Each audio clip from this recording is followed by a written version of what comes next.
6:04, Talk 107.3 FM, WBRP. Mornings with Brian Haldane off and running. Brian here with you. Bray Lynn producing. We are starting off your Monday morning at 68 degrees in downtown Baton Rouge as we broadcast live from the 180 Pro studio. 180 Pros, not your IT provider, your IT partner. We got a lot of ground to cover on this show this morning. We are going to talk congressional maps. We are going to talk about we're going to talk about the mall shooting, but through a different lens. Mayor President Sid Edwards is going to pop in at about 7:05 this morning. Looking forward to that conversation. State Senator Caleb Kleinpeter, 8:05. So the docket is full. Let's roll. Top stories and trending.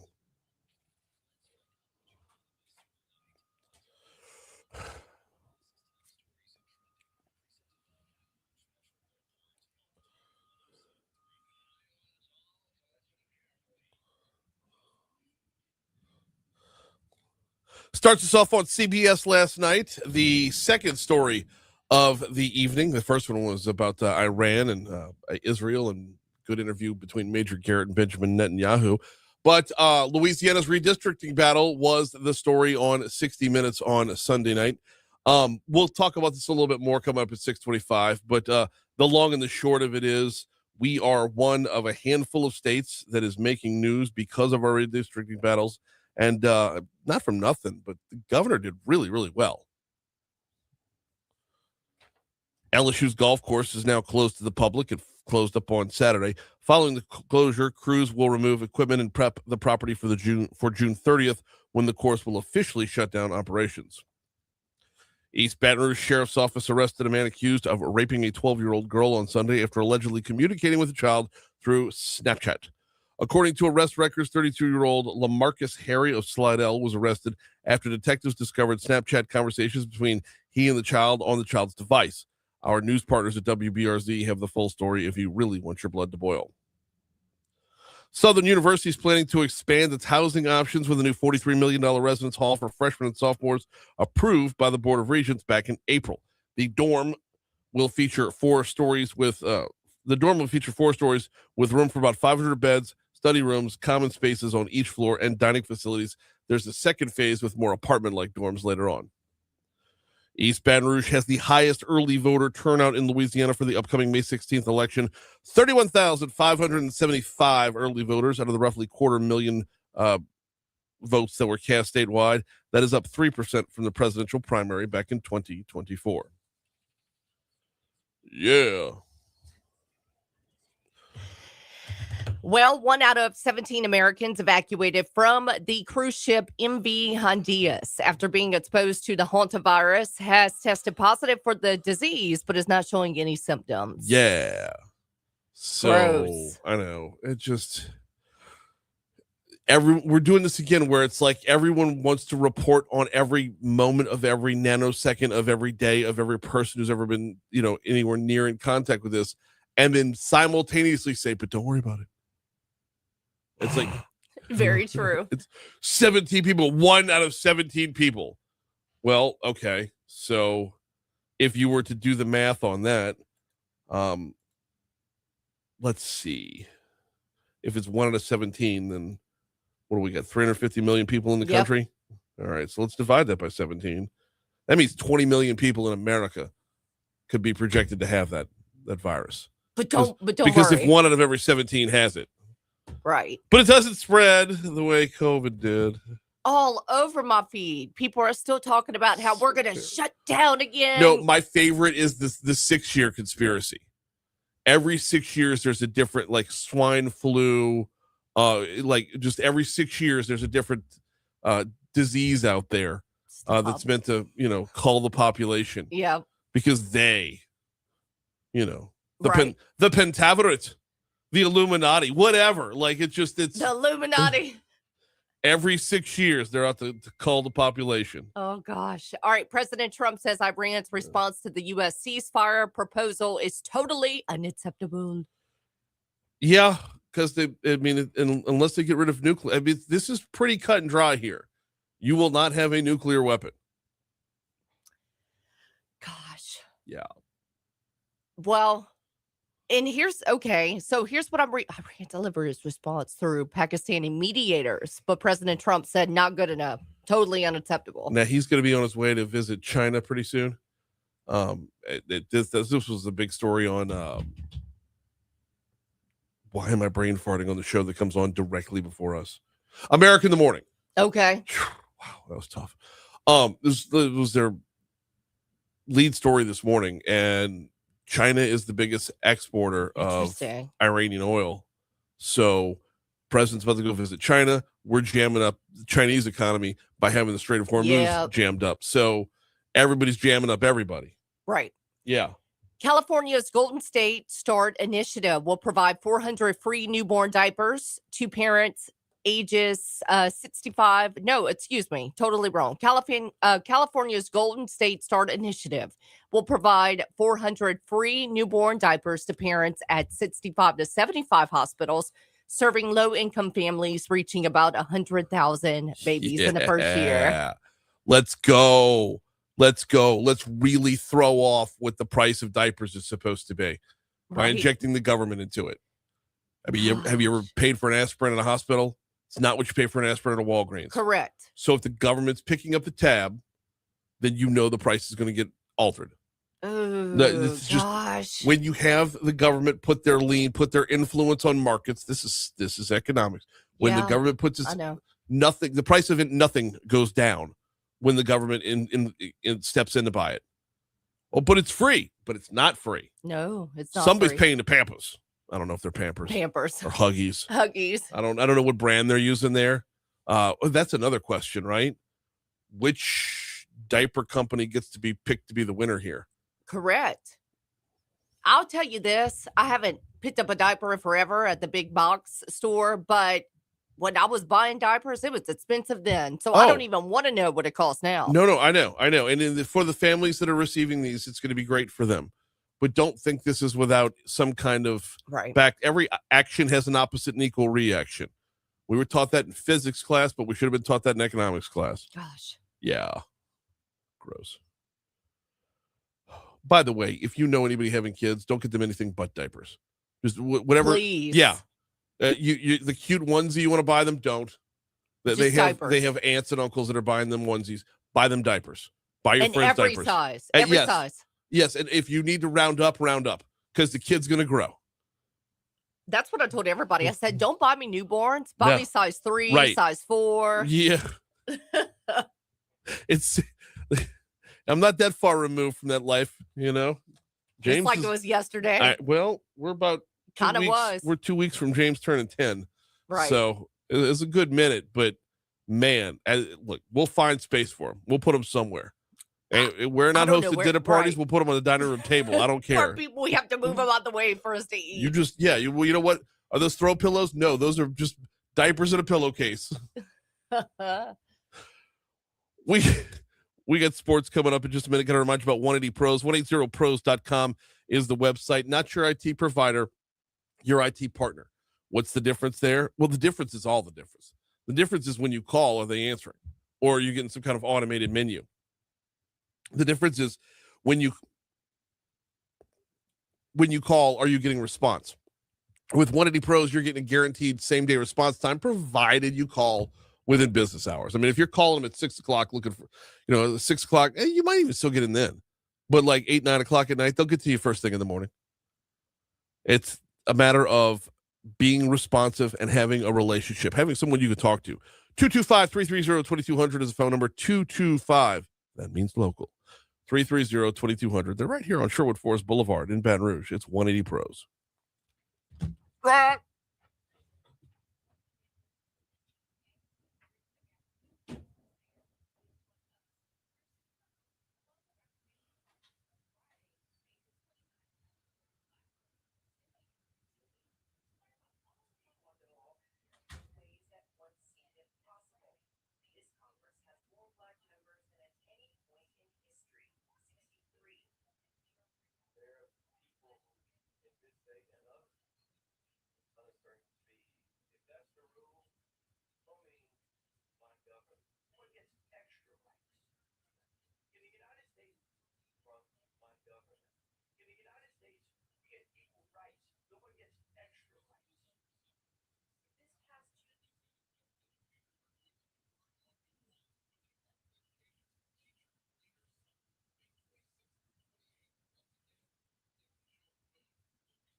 .616 Talk 107.3 FM WBRP. Mornings with Brian Haldane, rolling right along. If that bumper doesn't give you a heart attack, nothing will. It's so loud. It's so intense, and it keeps getting more intense. It doesn't stop. See, still going. I had to. Jeez. Oh. All right. Well, we want to go ahead and call it time of death on the LSU baseball season. Sunday, So terrible. May 10th. I don't know, somewhere around, I guess it was close to 5 o'clock or so. Maybe a little bit earlier. All right, LSU gets swept by Georgia. And unless they sweep Florida and run the table in the SEC tournament, and there's really no path to a postseason this year. So rough go for the Tigers all season long. It's been, if it's not one thing, it's another. And they're now out of chances. So, I mean, if you're upset about it, I understand. I mean, if you're mad at Jay Johnson, just remember he's won 2 of the last 3. When it comes to national championships, we're going to be okay long term. So, LSU baseball, we're going to play out the string here. We got Florida coming up this weekend, and then off to the SEC tournament, hopefully for a couple of games just to extend things out as best we can. But LSU softball's not done. LSU softball's been selected as the number 16 overall seed in the NCAA tournament, and the Tigers will host an NCAA regional at Tiger Park next week. They're going to host Akron, South Alabama, Virginia Tech. That's if they can make it out as regional champion, they will move on. The regional starts on Friday with Virginia Tech taking on South Alabama at 3 p.m. After that game, LSU will take on Akron around 5:30 from Tiger Park. Now, they're paired with number 1 Alabama to head to the Super Regional in Tuscaloosa if they advance out of Baton Rouge. Meanwhile, while we're talking sports, let's pivot over to football because the Saints held a rookie minicamp over the weekend, which, of course, was headlined by Arizona State wide receiver and number 8 overall pick Jordan Tyson. Tyson missed a third of the games over his college career due to MCL, collarbone, and hamstring injuries. Head coach Kellen Moore is excited to get a better look at the newest back and the newest black and gold playmaker. Cut 16, please. Such limited exposure. You know, you had the little quick 11 route pro day or something. There wasn't a whole lot there. And so it's fun to just see these guys back out there playing football. And so obviously you can see his body move. He's got some, he can really go. He's got some suddenness, some elusiveness. You know, you see his body move pretty well. And so it'll be a fun process for him. When you talk about the level of evaluation that goes into the NFL draft, does that not leave you a little bit concerned that Kellen Moore's like, we don't know a whole lot about this guy? I mean, we saw guys drop in the draft because their arms weren't long enough. I take that personally. I got T-Rex arms. I take that personally.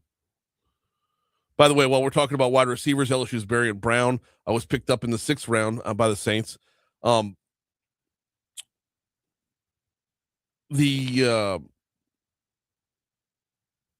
Moore says they're planning to use his speed in as many ways as possible. Brown says he's willing to do whatever it takes to make this team. Cut 17. Whatever they need me to do is going to get done. You know, just always having that chip on my shoulder to get better each and every day. And that's in a return game. That's being a person, that's been a receiver, that's been a great teammate. So, you know, just trying to hit all the aspects of it. Wide receiver room filling out nicely in New Orleans. Here's the Fox Business Report.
Uh-oh. I'm finna get in trouble here. Oh, can we replay the interview from April 6th for Medical Monday? It was on toxicology.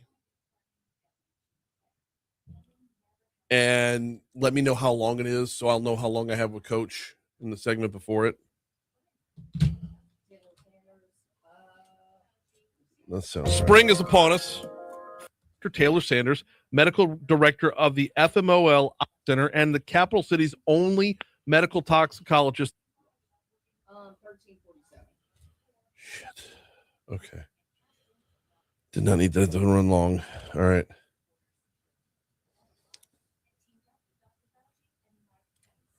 Guys, commercials. Oh, were you able to find? You got the Jeff Landry? Yeah. Okay. In the United States, we get equal rights. No one gets extra rights. Yes, but the rest of that as well. In the United States. This past Tuesday, we went to Baton Rouge and met Governor. Oh, this is me.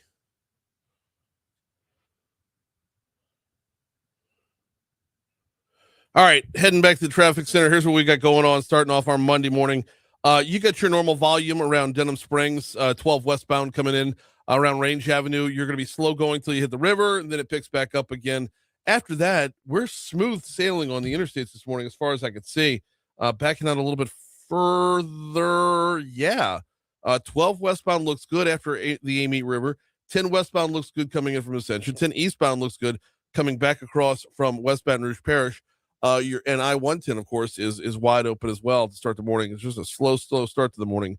On your surface streets, there's only one accident to look out for right now, and that is Corporate at Trust. Corporate at Trust is an accident still in the roadway, so it's being worked by law enforcement at this time. Outside of that, we have a great start to your Monday morning. Hopefully, we can keep it that way. That's your look at traffic from the Talk 107.3 Traffic Center.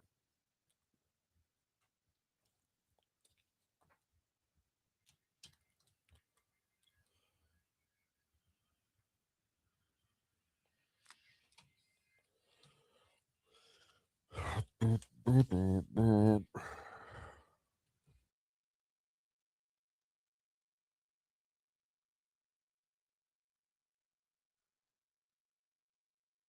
624 Talk 107.3 FM WBRP mornings with Brian Haldane rolling right along. Gotta remind you about Mathern's. You know where to find them. They're downtown on 3rd Street. They are on Highland Road just west of Kenilworth, and of course they're on campus. Nicholson Gateway Shopping Center. It's directly across the street from Tiger Stadium. And hey, LSU softball's got themselves a regional this weekend. So if you're tailgating for that, you might as well swing on by Mathern's. Grab what you need. Pick up some charcoal, pick up some grilling items, or you know what? Let's do this. Call them ahead of time and just order a whole tailgating package. They've got more than 50 different trays. In fact, skip the phone call, download the app. Get the Mathern's Rewards app, and you get the full menu of all the catering trays. If you don't see what you want, ask them. They will work with you. But when you're out there for LSU softball this weekend with the regional, Mathern's is got to be your stop off right there. Whether you're talking about getting a tray of fried catfish or boudin balls or chicken strips or veggies or anything else under the sun, they've got you covered over at Mathern's. And of course, when you use the app, you earn cash towards more groceries every time you shop at Mathern's. Want to ask this question, and I want your answers over on our Facebook page. We're not going to stick on this for any extended period of time, but I did want to throw it out there. You going to softball over the weekend? I don't know if you've been following this LSU softball team, but they're pretty good. And they started off slow and have gained momentum since. And I know it's a tough uphill battle to be the 16 seed. Because if you get out of your regional, which you're going to have the toughest regional, if you get out of your regional, the next step is to go play the number 1 seed overall. But Beth Tarina has earned your attention for the postseason. So simple question over on Facebook Live. Baseball's done. Do you pivot your attention to softball, or are you just packing it in until football season? Let me know. We're live on Facebook every single day, courtesy of the folks over at Lake Urgent Care. 626 at Talk 107.3 FM, WBRP. Couple of different things we got to kind of tee up real quick that I want to let y'all know about. We're starting America 250. This year, we're celebrating America's 250th birthday. We want you to be a part of it. Open up the Talk 107.3 app, of course, powered by Lake Urgent Care. Click the microphone icon and send us a voicemail answering one simple question. What does America mean to you? Your story could inspire others and be featured on air as we honor the historic milestones together. You want to keep it about 20 to 30 seconds, 15 to 20 seconds. If you need to spill over by a little bit, that's fine. But let's not just get a whole diatribe over here. It's one question. What does America mean to you? Give us your name and where you're from. Send us your audio today and let your voice be part of the America 250 celebration. So last Thursday here on Talk 107.3 FM, Bree Lynn and I were kind of teeing up a tease for something that was coming up. And we said, we'll tell you on Friday. And then we didn't tell you on Friday what was coming up. And there was good reason for that. What I was teeing up was, and we'll have some audio from this in our next segment. 60 Minutes was in town last week. And they actually stopped by the studio for like half an hour. They were filming in here. It was a good half hour they were filming. They filmed like, I would say it was like an hour and a half. Well, no, with the setup and all that other good stuff. Yeah. I'm talking about like from the time that cameras were rolling and audio was rolling and on all that good stuff. Last Tuesday when we had Congressman Troy Carter on and we were talking about congressional maps, they got all of that segment and then all of my like post segment on that, was that kind of unpacked what the congressman had to say. But they did all that, and then the reason we didn't tease it on Friday was because we didn't know if we were in the final cut. And turns out we weren't. Bummer. I know. I was hoping to see you. Well, and I'll tell you, thank you. And I'll tell you exactly why. Those bastards in Tennessee. If Tennessee didn't have the protests, then they wouldn't have had to pivot to more of a national story. Oh, I know. And they Tennessee, stay local with it. Yeah, they could have kept it all a Louisiana thing and then talked about it from a national scale. But as soon as Tennessee had protests, they had to pivot a little bit. Well, we should have protested. Oh, we had plenty. I know. You but saw it. We should have stood out here a guarantee. Then we would have made the cut. No, we would not have made the cut. Governor Jeff Landry made the cut and did well for the state. We'll have some audio on that in a little bit. But yeah, that was the big tease we had coming on Thursday. We were going to tee up, watch 60 Minutes on Sunday evening. Louisiana's going to be featured, and we were going to get a little spot in the show. And it was, and I hope I'm not revealing too much behind the curtain here, but I was texting back and forth with the producer yesterday, and that's exactly what he told me. He's like, we had a previous cut, and let me read it directly to you. Where's Alex? You were straight up going. There we go.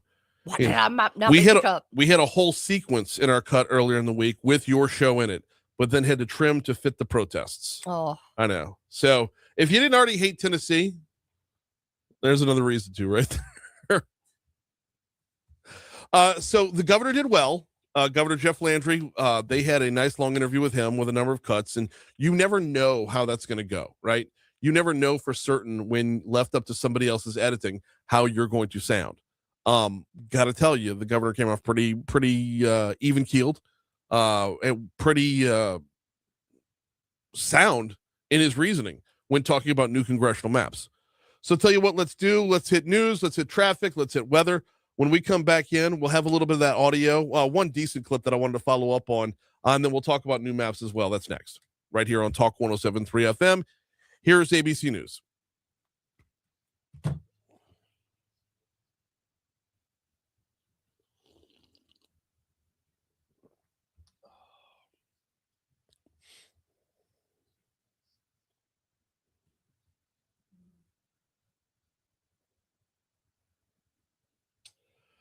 Carol, what if I just call you an Epstein John? How about that? Prove it.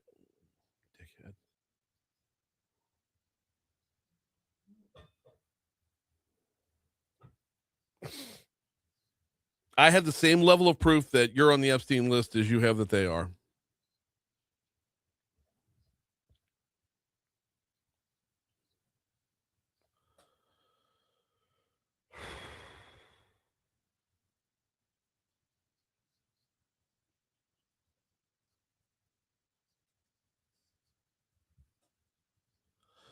If 60 Minutes would have been here on Friday, the hootenanny at the Capitol would have cut a bunch more.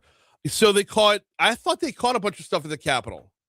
They did. They caught a bunch of stuff at the Capitol, but they also had some rally at a church in Shreveport from back on Monday. And this is going to sound egotistical when I say this, but I think I may have had some influence on what take they were taking in the story. Because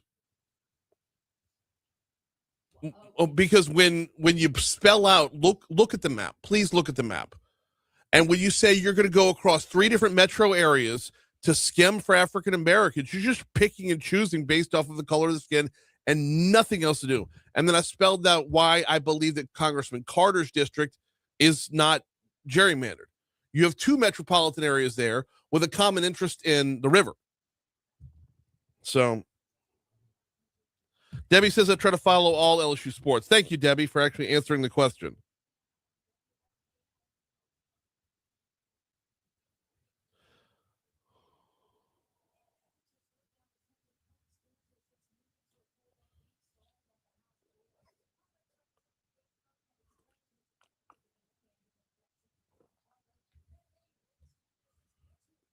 So this one kind of sounds boring. Because AP News posted an article about it in April. Now I can pull up the article. But it's basically, should colleges be allowed to expel students for things they say online? We know where we're going with that. I mean, should institutions have the right to punish people for speech made in their personal lives, or does that become dangerous censorship? Do we want to cover that? I don't know. That's not bad. But you and I are going to take the same angle, because my thing is, welcome to the real world. You can get fired at your job. Yeah. Follow-up questions: does freedom of speech protect you from social consequences? Should schools care more about safety or free expression? Should old posts follow someone forever? Question mark. That's another good question. Yeah.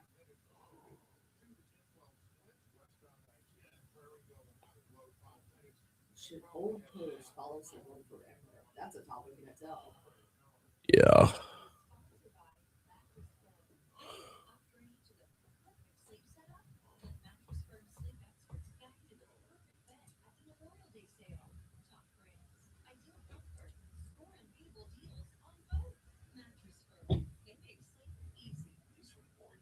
Oh, do you want the woman talking to watch? Yeah. Yeah, we're setting this. We're not. It's not just a soundbite. It's a clip of the show. Just tell me what to go. I was mesmerized with the governor's huge cufflinks. Bro, he brought him out though, right? He broke out the good china.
636 Talk 107.3 FM WBRP mornings with Brian Haldane rolling right along. So the big story this morning, of course, is going to be the redistricting and the congressional maps and whatnot.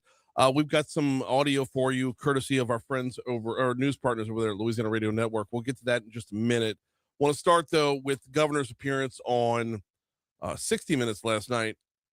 If you watched the piece, let me know what you thought about it.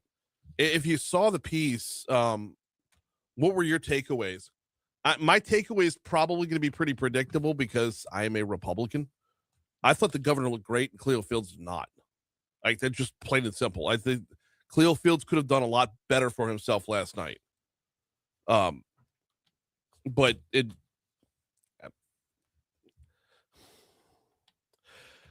problem with what Cleo Fields had to say is he believes there are people that would just not elect a black representative.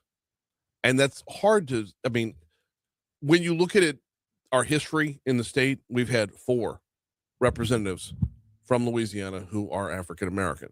Okay. Now, that is an abysmal number if you just look at it side by side. But then if you start to go back and rewind and say who actually ran, the voters can only pick from the people who are on the ballot. So if you go back and say who actually ran, what kind of campaign did they put forth, that changes the question entirely.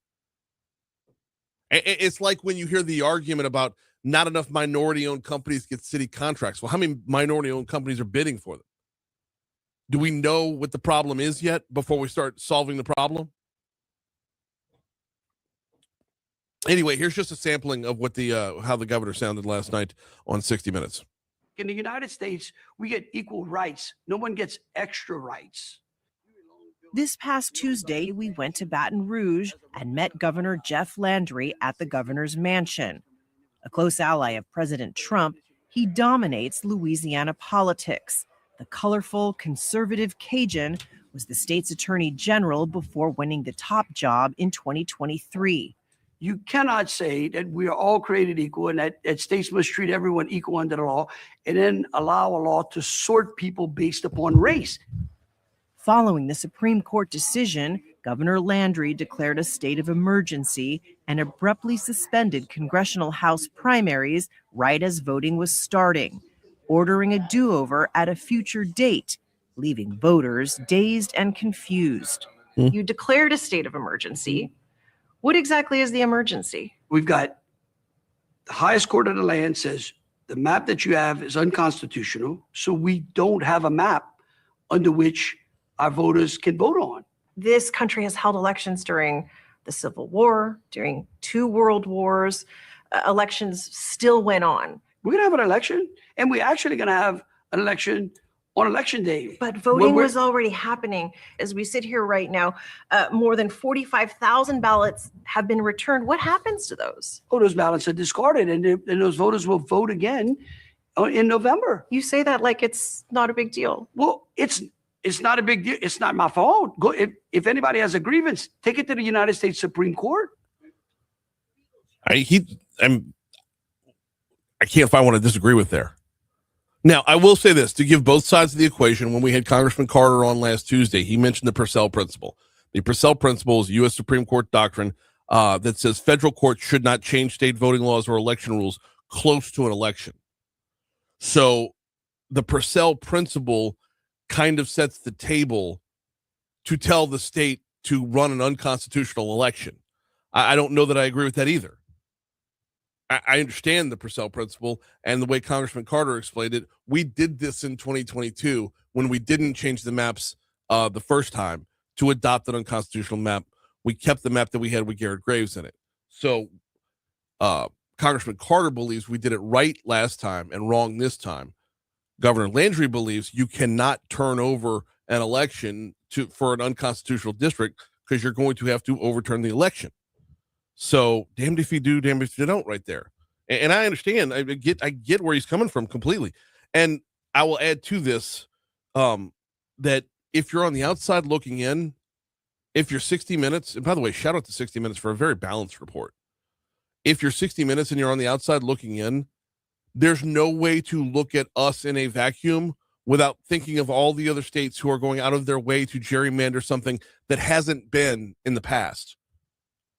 What we're doing in Louisiana with a constitutional versus unconstitutional map is battling something well, first of all, you're talking about the difference of one district. The difference of just one district. And secondly, it's a district that was just 2 years ago. 3. So what you're looking at now is not wiping the map clean to make it all Republican. Although there's a possibility that we could end up with a 6-0 map. That's not going to happen, but it's not out of the realm of possibility. But we're not looking to do what Tennessee's looking to do. We're looking to change something back because the way that we fixed it was actually more broken. Which, to me, is a completely different story, a completely different narrative. But if you watch the piece, let me know. How did the governor do? Post it up on our Facebook Live feed. Meanwhile, over in the state capitol, Senate and Governmental Affairs is expected to vote on Wednesday on this new map. You heard a little bit from our news partners, the Louisiana Radio Network, at the bottom of the hour.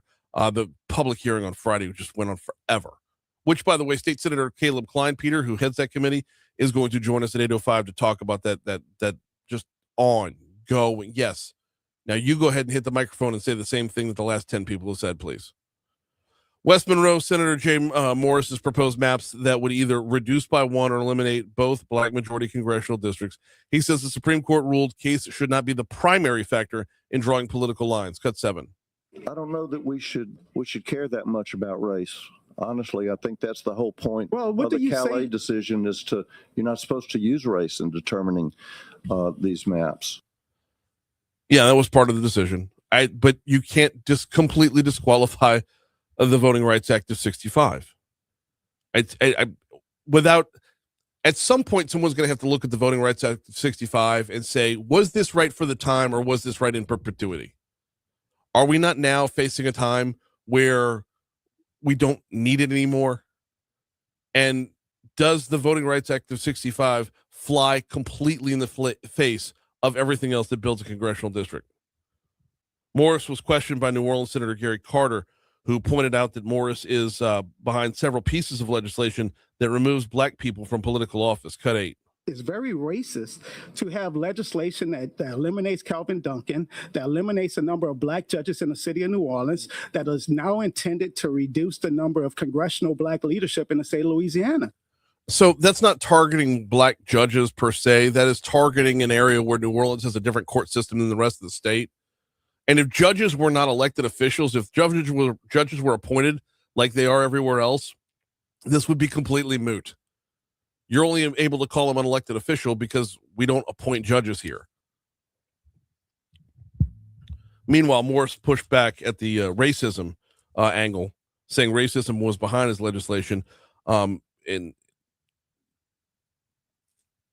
either the congressional map or in the criminal court criminal court clerk in Orleans Parish after Calvin Duncan was elected to the position. Carter asked Morris what is behind his intentions. Cut 9. What do you respond to people that think that you have something personally against African Americans? I can't help what people think, but I know this. Perhaps they're looking at your action. No, and they're looking at his action and deciphering what they want from it. I mean, causation, what is it? Causation, correlation does not equal causation. Just because you have two cars in a parking lot doesn't mean they're going to the same store.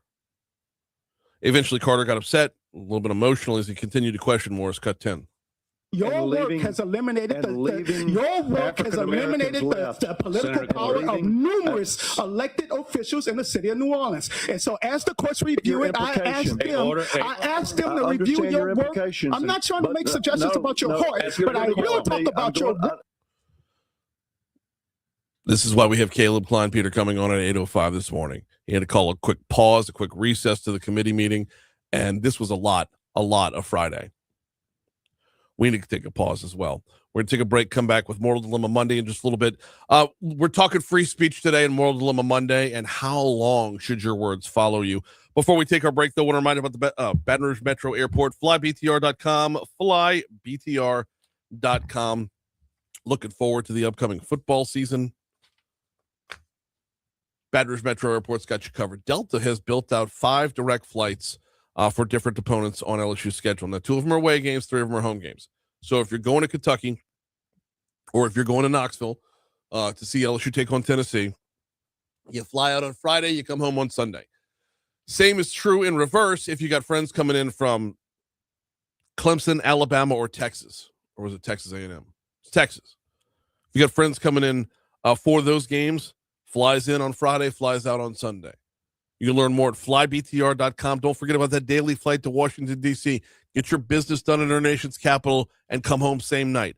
flybtr.com.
Galen says the argument that white America will not vote for a black politician is blatantly false. Twice elected Obama proves this.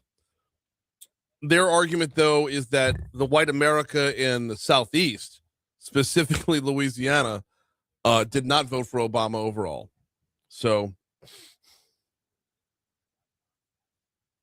wow. Love that quote. Love that quote. Thomas Sowell, Galen quotes Thomas Sowell. When people get used to preferential treatment, equal treatment seems like discrimination.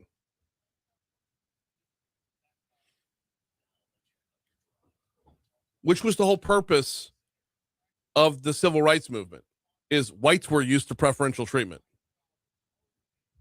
Right? If we're going to be honest about it, 60 years ago, the thought that a colored would drink from the same fountain, oh my gosh. The thought that black people were equal to white people was equally offensive back then. So, I mean, we walked through that chapter of our history. And it seems to be rearing its head in the opposite direction now.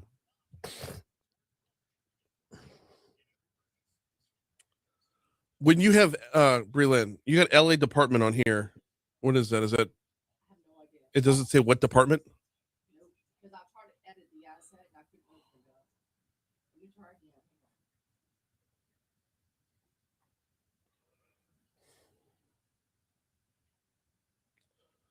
Let me bang out my guarantee health, and then we'll get to it.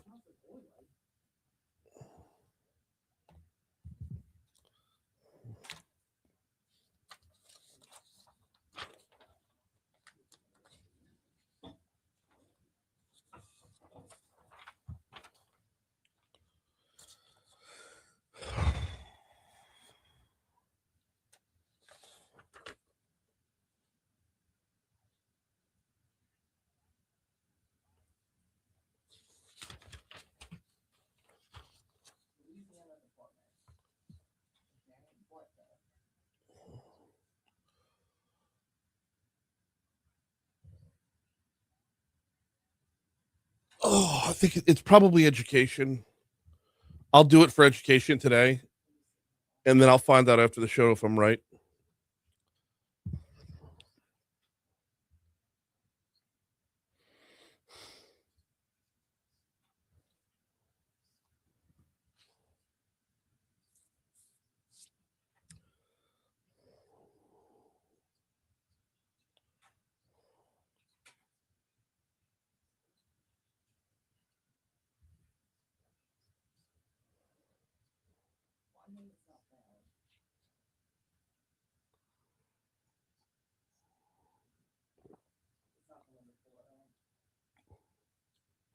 Don't sweat it. I'm going to do it for education today, and I'll find out after the show.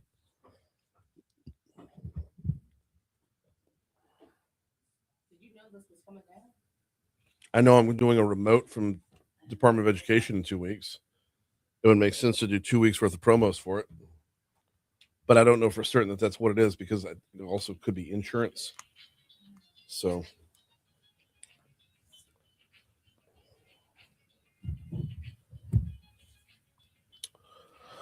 652 Talk 107.3 FM, WBRP, mornings with Brian Haldane, rolling right along, getting you to Moral Dilemma Monday in just a minute.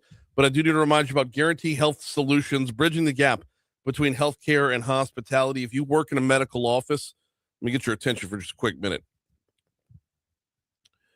The folks at Guarantee Health Solutions, you can check them out at guaranteehealth.com, guaranteehealth.com, or give them a call at 225-290-7534, 290-7534. What they focus on at Guarantee Health is patient acquisition and retention strategies that drive lifetime value. So the acquisition part's important, but the retention part is the real clincher right here. It is a hospitality-based approach born out of experience. Reputation management, by the way, voice of the patient programs, they build trust at scale. If you want to learn more, guaranteehealth.com, guaranteehealth.com. They build innovation around access and make it easier, faster, more intuitive for patients to enter your system. It creates continuity across the care journey, so patients don't just visit once, they stay with you for life. Guaranteehealth.com, guaranteehealth.com. All right, Moral Dilemma Monday, let's hit it.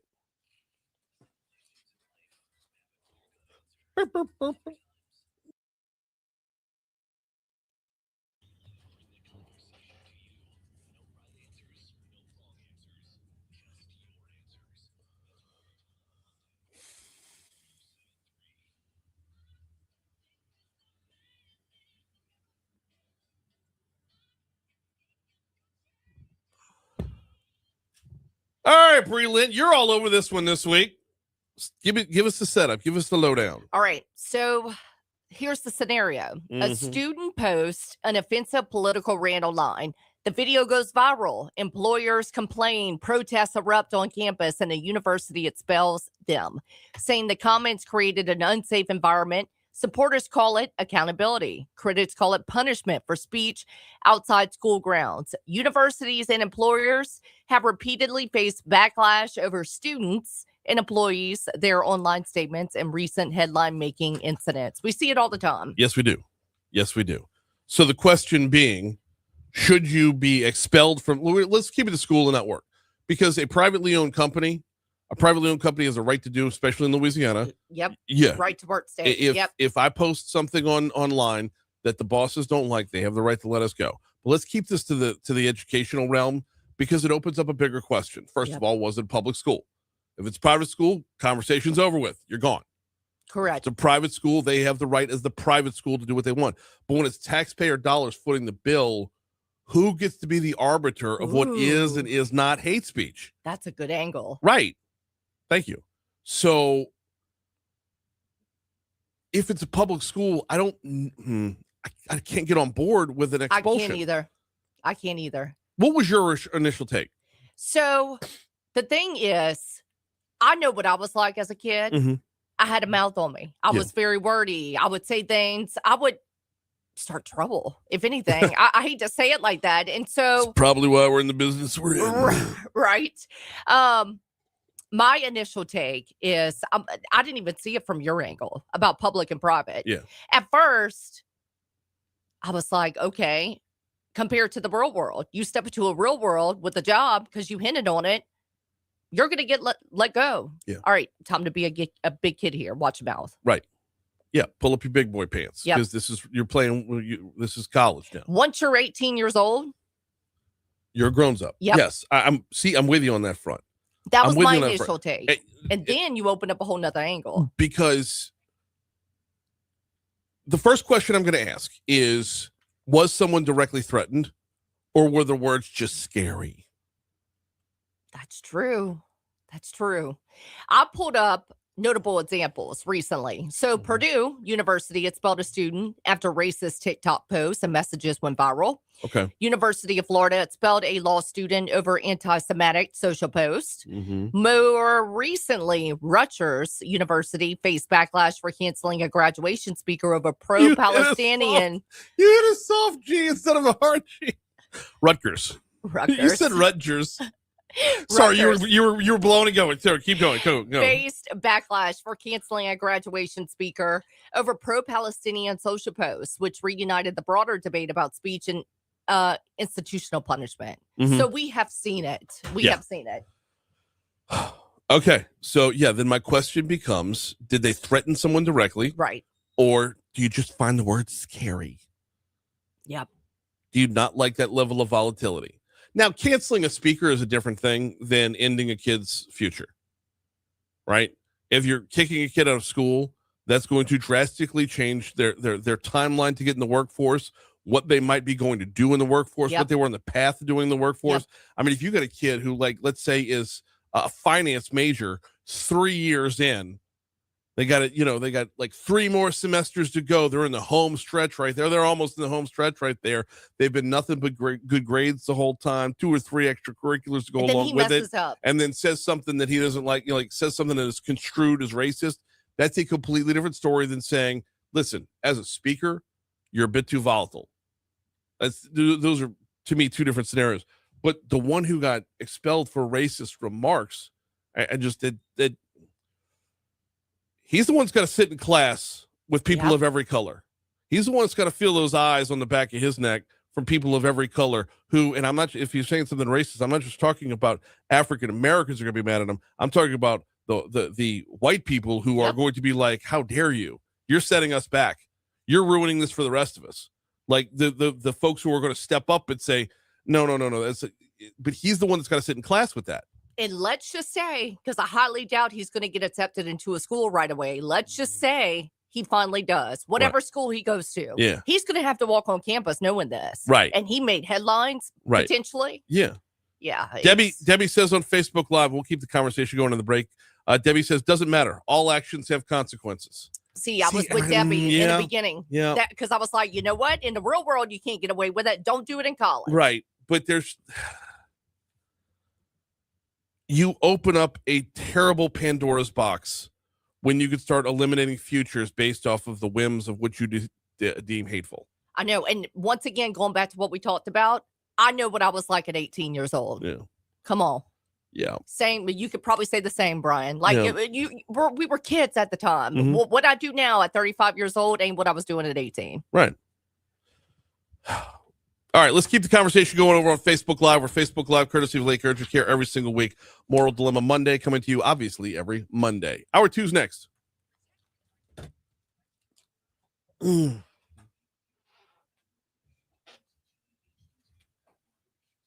keep losing Rutgers. Hard G.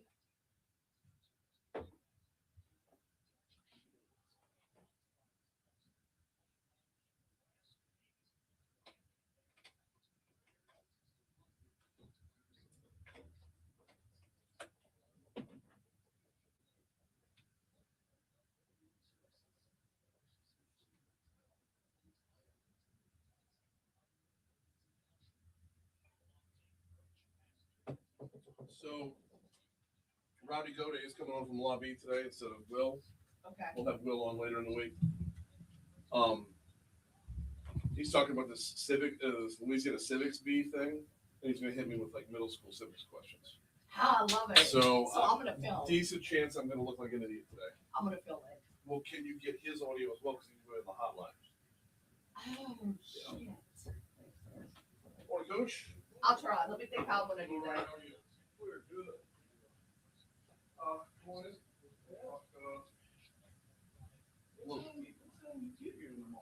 I usually get here right at. Good to see you. Good to see you. Good, you as well. Right at 5. I'm free. Nice to meet you. I can't. Yeah, like I'm a midnight guy. You know what I'm saying? I've always been a late person. Oh, then you Always been a night owl. Oh, goodness. That's all right. Usually we're up and at it, trying to figure out what we can do. Oh man, Today we kind of got a media follow. that's what Mason was saying. Yeah. So, who's following? I think Louisiana First, Karen Chwala, Mia Monet. So you're just like making a tour. Well, like the day's kind of built out. And Oh. Mason's outside. Yeah. Let me. Oh, okay, they come on in. How'd y'all get in? We buzzed the main door, and then somebody came on and told us to come to this door Okay. over here. You want Daryl to go scoop him up? No, I opened it from my. Yeah, I can do it from my phone again. Okay. Now that it's all fixed. Hello, good morning. Hello. What's How are up? you? I'm good. Got you up at the crack of dawn. Yes, you did. Hey, Mr. Yes, you Martin. did. Hey, How are you? I'm good. How are you doing? Good. Morning. Good morning. How y'all doing today? Good. Good to see y'all.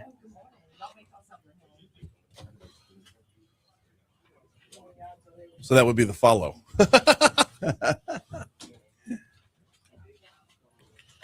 What's up? How you doing?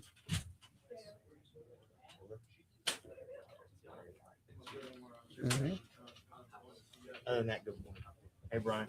Morning, Mason. How are you? All right.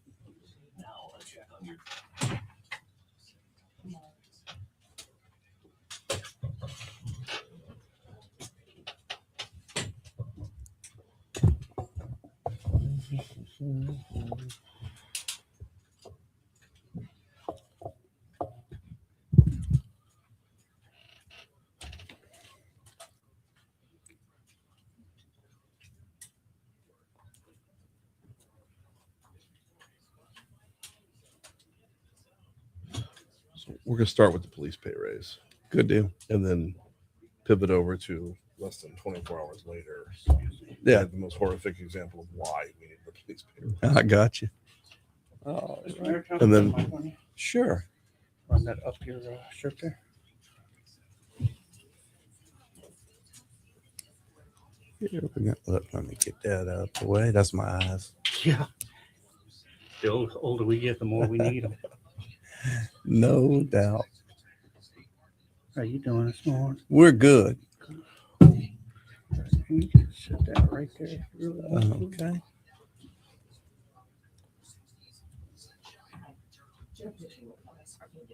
Oh, Can I put a mic on you, sir? absolutely.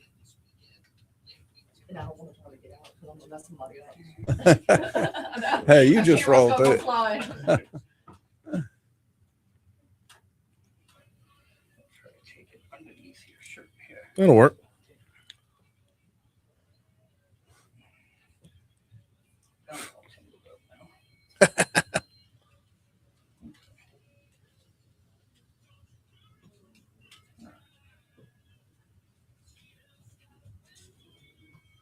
If you want to sit this in your lap. Yeah. Yeah, we're gonna right.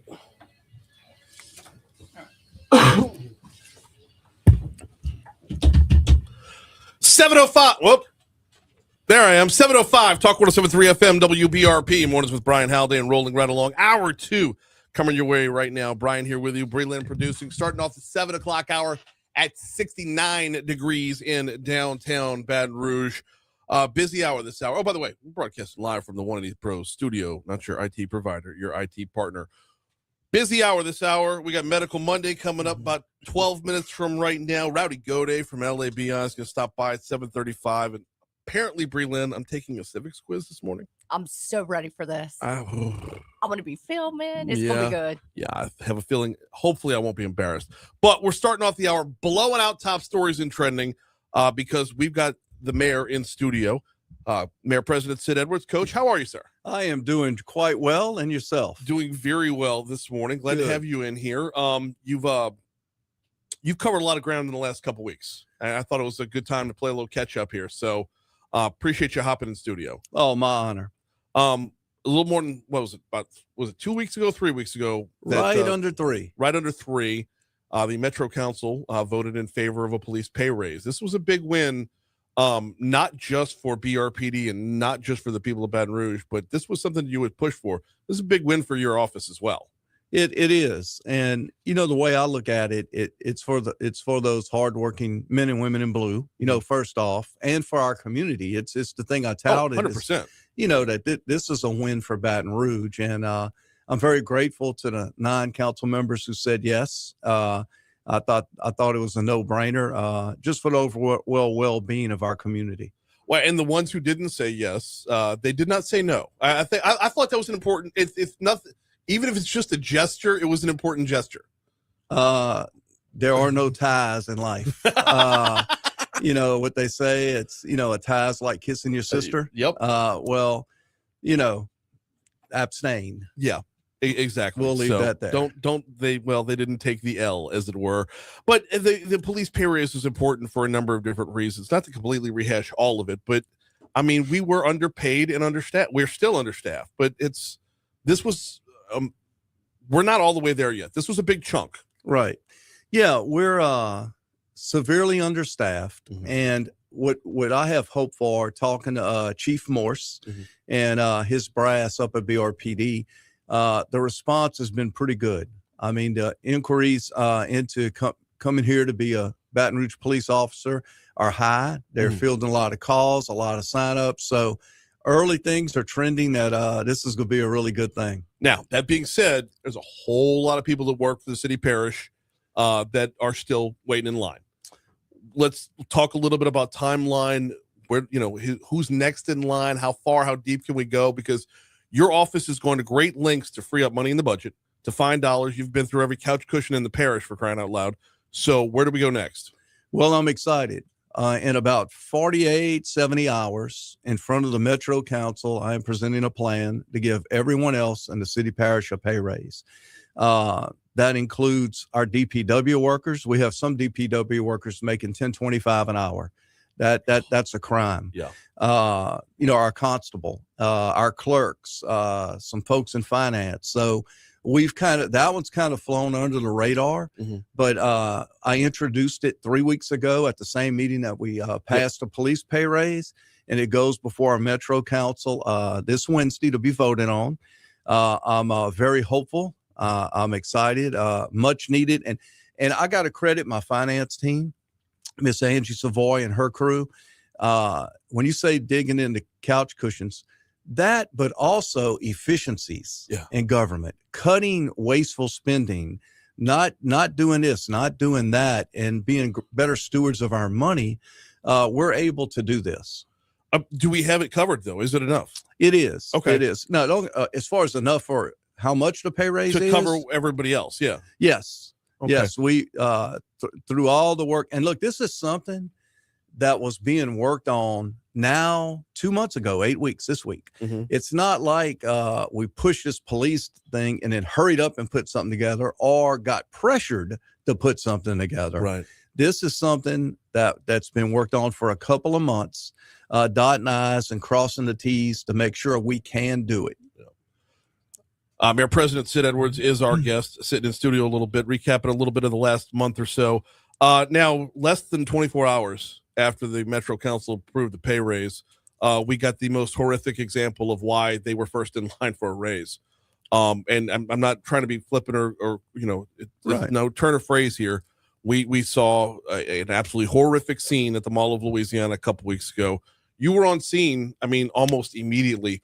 Right. If you could, and I just a couple minutes on, walk me through the emotion of that day. I would love to say it was shock. And when I say love to say, but I wasn't shocked, but it was, in the beginning, it was anger from me and disturbed, very disturbed, especially to be right there, not long after, it happened. And then the whole trail to Friday, I attended a visitation from Martha Odom in Lafayette. Brian, here's the raw truth.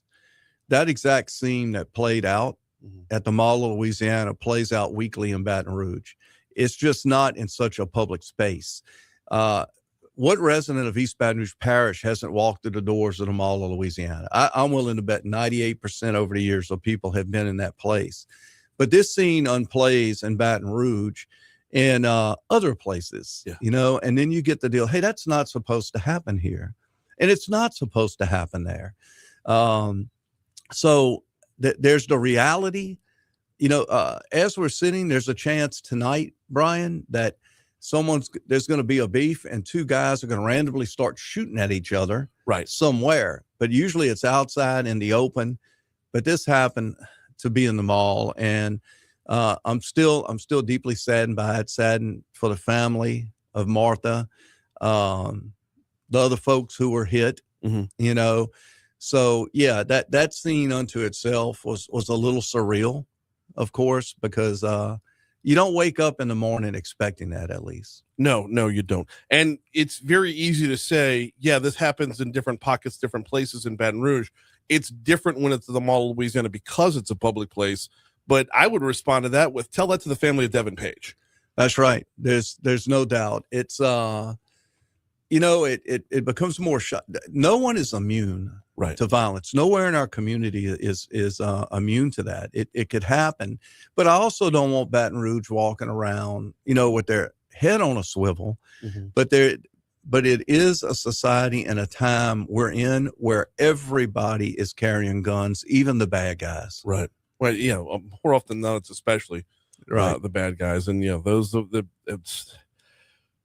that being said, I kind of have to go there with this next topic. That being said, arresting him's great. Paying BRPD is great to arrest him, but we got to put him away as well.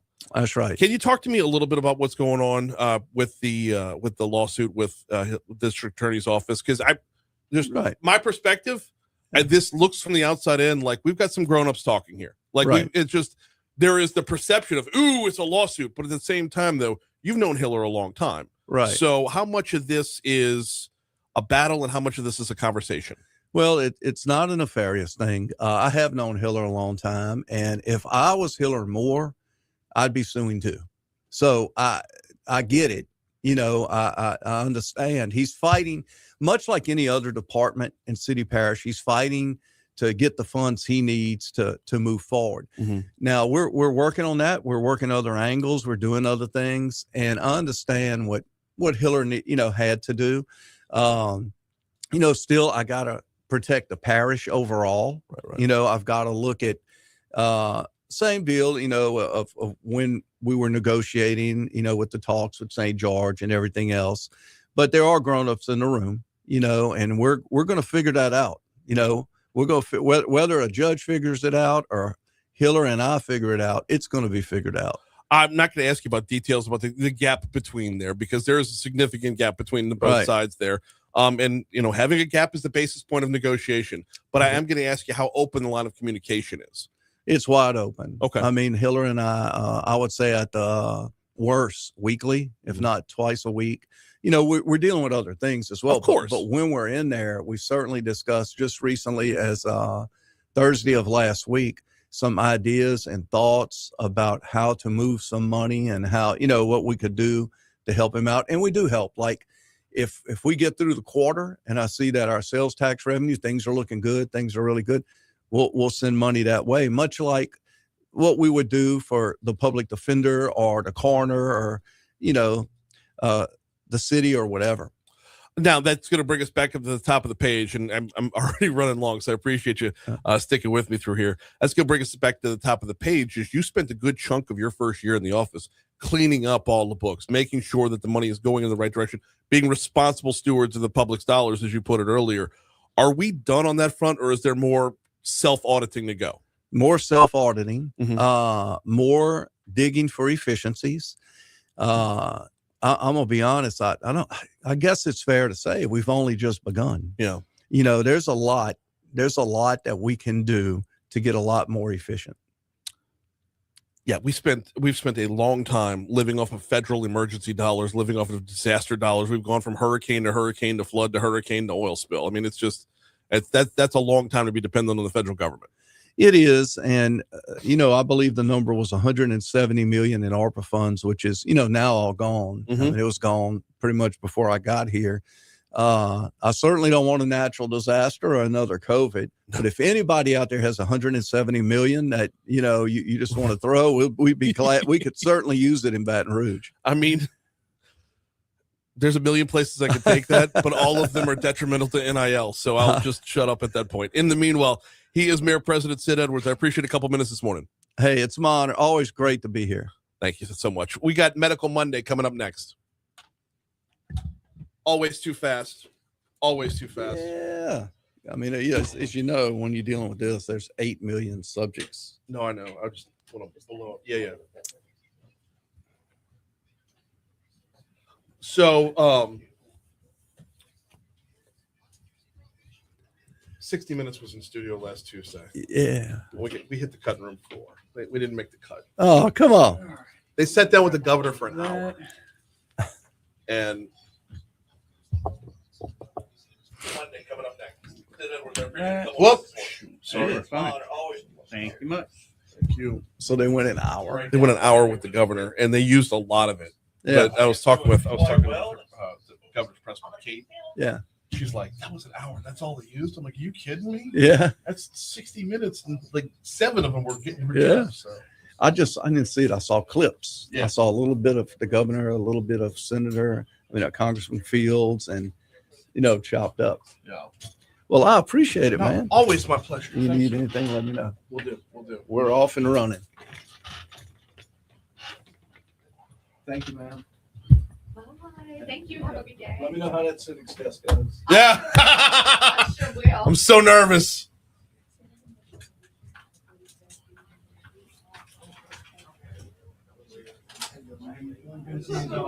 Always.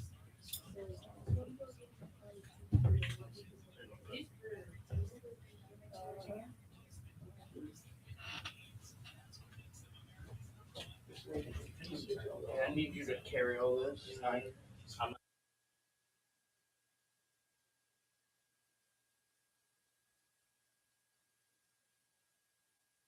Mayor President, spring is upon us. Full swing across South Louisiana. Means more time outdoors. It also means increased exposure to seasonal risks from snake bites to household and environmental hazards. In these moments, access to specialized care can make all the difference. Today, we are joined by Dr. Taylor Sanders, Medical Director of the FMOL I-10 Transfer Center and the capital city's only medical toxicologist at FMOL Health, Our Lady of the Lake. Dr. Sanders is on to share what to watch out for and how to stay safe during the season. Dr. Sanders, good morning. Welcome aboard. Hey, good morning. Thanks for having me. No, glad to have you on here. I want to start with the most basic of questions. Can you explain what medical toxicology is and the types of emergencies that you normally treat? Yeah, absolutely. Medical toxicology is a subspecialty in medicine that essentially deals with the adverse effects of anything that doesn't belong in the human body that got in there somehow, or anything that didn't start off inside your body. It could be anything from medications that you take and the adverse effects of those, potentially overdoses of medications, could be envenomations from snakes and insects, carbon monoxide and other gases. So there was a quote from an old toxicologist that everything in life is poison. It's just the dose that makes the poison. So dealing with the adverse effects of anything, really. Everything in life is poison. It's just a matter of the dose. I like that. Dr. Taylor Sanders is our guest. So walk me through a little bit here, because normally when we hear about toxicology, it's in a news report coming from the coroner's office. How does yours differ? Yep. So I practice in real time with patients that come into the healthcare system where they potentially have a toxic exposure that's causing their symptoms. Being a consultant to emergency medicine, internal medicine, primary care physicians to kind of tease out whether or not someone's symptoms are due to a poisoning or envenomation. So assisting with a timely diagnosis and then helping manage it, whether it's the use of antidotes or whether it's to say, hey, it's yes, you were exposed, but this is not going to harm you, and you don't necessarily need to be in the hospital or need this antidote that would generally be recommended if we really didn't have a specialist being able to make that determination. Now, in the little intro there, your bio says that not too many guys like you out there. You're one of only a few medical toxicologists in Louisiana. How does that level of specialized training impact the care that you're able to provide? That's a great question. I think it's kind of what I just mentioned. It's toxicology is very nuanced and details matter. When a patient comes in, being able to diagnose a poisoning earlier will provide better outcomes. If someone comes in with some neurologic complaints and perhaps they're drinking from well water because they live out at, suburban area, being able to make an earlier diagnosis, I think will impact their care. Also, again, being able to direct their care with antidote therapy and know when they don't need treatment. A lot of poisonings and toxin exposures, they're scary, but having a specialist be able to say, again, you're going to be okay. We don't necessarily need to keep you in the hospital, I think is a good thing for patients to get back to their lives. Here in South Louisiana, there's a lot of unique risks when spring rolls around and we get back outside. What are some of the more common exposures that you see this time of year? Right now, snake bites. In the general United States, most snake bites and snake envenomations occur in the summer, but here it's so dang hot that most of our envenomations happen April, May, and then again, hunting season starting up in September, October, November. We have a little dip in the summer. Also coming up with hurricane season, I would say a big thing that we see in South Louisiana is carbon monoxide exposures. That would be a big one. Yeah, no, absolutely. We hear about that one. Where leaving the generator under the carport or leaving the generator in the garage, the carbon monoxide poisoning oftentimes is more deadly than the storm itself. Oh, absolutely. Carbon monoxide is produced from the incomplete combustion of anything that contains carbon. Mm-hmm. So any smoke that's coming from a campfire to hydrocarbon fuels being burned in a generator. That generator used during storm season, really, from a public messaging perspective, we really want to spread the news to keep those generators at least 10 feet away from the walls of any dwelling and certainly not in any enclosed space. Absolutely. Talk with Dr. Taylor Sanders. This is Medical Monday, of course, presented by the folks over at Our Lady of the Lake. I want to go back to the snake bites if we could, Doc, because that's one that kind of surprised me a little bit until you really start to think about it. You mentioned hunting season. That's one part of it. Crawfish season is another part of it as well. But we have, the number of types of venomous snakes that we have is relatively low. To hear that the bites are that frequent. Well, we've got 5 venomous snakes that are natural to Louisiana. We've got a coral snake that isn't responsible for many bites. 2 rattlesnakes, where the timber rattlesnake or canebrake rattlesnake is probably the most common. And then we've got the majority of our bites are due to copperheads and cottonmouths. Yeah. Essentially cousins. But yeah, say in Louisiana, we're probably, we're not as frequent as Arizona and some of the Southwest states, and maybe coastal Carolinas have a lot of snake envenomations, but we're up there probably in the top quarter in terms of snake bite volume per capita. So walk me through, what are a few of the signs of a dangerous bite? What should someone do immediately? So a venomous snake, unlike some spider bites that are dangerous, a venomous snake bite is going to hurt immediately. With the exception of coral snakes, the toxins in snake venoms of the copperheads and cottonmouths and rattlesnakes are tissue toxins. And so as soon as a venomous snake bite occurs, you'll have some pain that's generally immediate. I think the first thing to do is to remain calm, keep that extremity, which is where most bites occur. It's either going to be you're walking through the woodlands or you're walking through some pine straw and you get bit on the foot, or you're reaching into your garden, or if you're a young male, you might be trying to pick up the snake. But most bites are going to happen to extremity. So you want to keep that extremity about the level of your heart. We don't want to keep it below the level of the heart. We want to keep it at the level of our heart or above, remain calm, and get to your local healthcare facility. Because these venoms are tissue toxic, the time to anti-venom administration, if you need it, is very important in terms of your long-term use of that extremity. Well, talk about that just a little bit, because that makes your job more difficult to have to diagnose. I mean, when it comes around to like antivenom, how specific does the diagnosis have to be here? So we have 2 antivenoms for the majority of our snake bites, our snake species, the copperheads, cottonmouths, and rattlesnakes. Again, they're all mostly tissue toxic, and we've got 2 antivenoms that both work for bites from any of those snakes. Okay. One is a little better for rattlesnakes. One is a little better for copperheads and cottonmouths. But generally, when I get consulted, I want to know where the bite occurred, and that'll help me kind of stratify the likelihood of, was this a rattlesnake or was this a copperhead cottonmouth? That'll allow me to determine which antivenom I'm going to start with, because of just that subtle difference in the efficacy between the 2. I'm going to be looking for all the signs of envenomation. Rattlesnakes, in addition to the tissue toxicity, can cause some toxicity to the blood. I might draw your blood and notice that your platelet count is dropping, and that will help me decide, okay, I'm going to go with this antivenom because this is more likely a rattlesnake bite. Or you've got John Paul Pierre, who is very good at recognizing snake species, and he can just tell me. But yeah, once I kind of determine what snake is most likely to have bitten you, that'll allow me to pick that antivenom and give you the best outcome. Incredible stuff. We're talking with Dr. Taylor Sanders about, we'll talk about medical toxicology as part of this Medical Monday, which is brought to you by Our Lady of the Lake. Let's pivot over to some of the other exposures that you see frequently, some of the things that happen at home, from cleaning products to medications. What are some of the more common situations that families should be aware of?